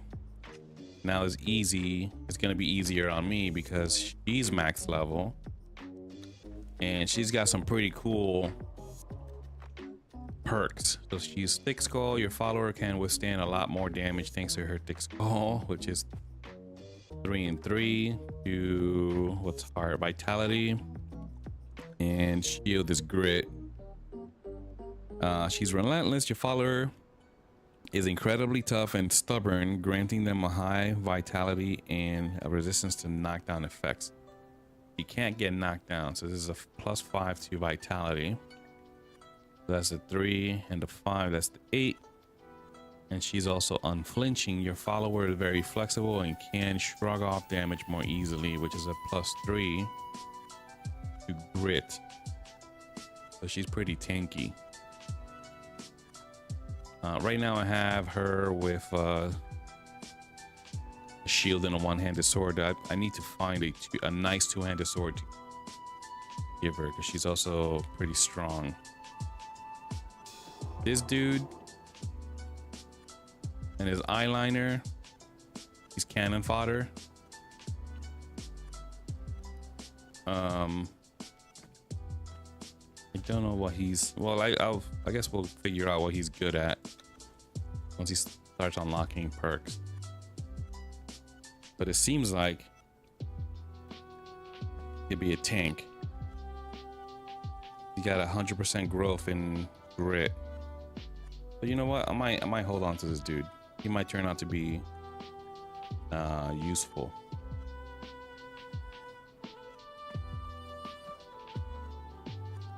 All right, so I am gonna log out for tonight. Thank you all for watching and hanging out with me tonight. I am gonna go do some errands, laundry, my nom-noms. I gotta do this thing for work. It is due 9 a.m. tomorrow morning. So that's why I'm calling it quits early tonight.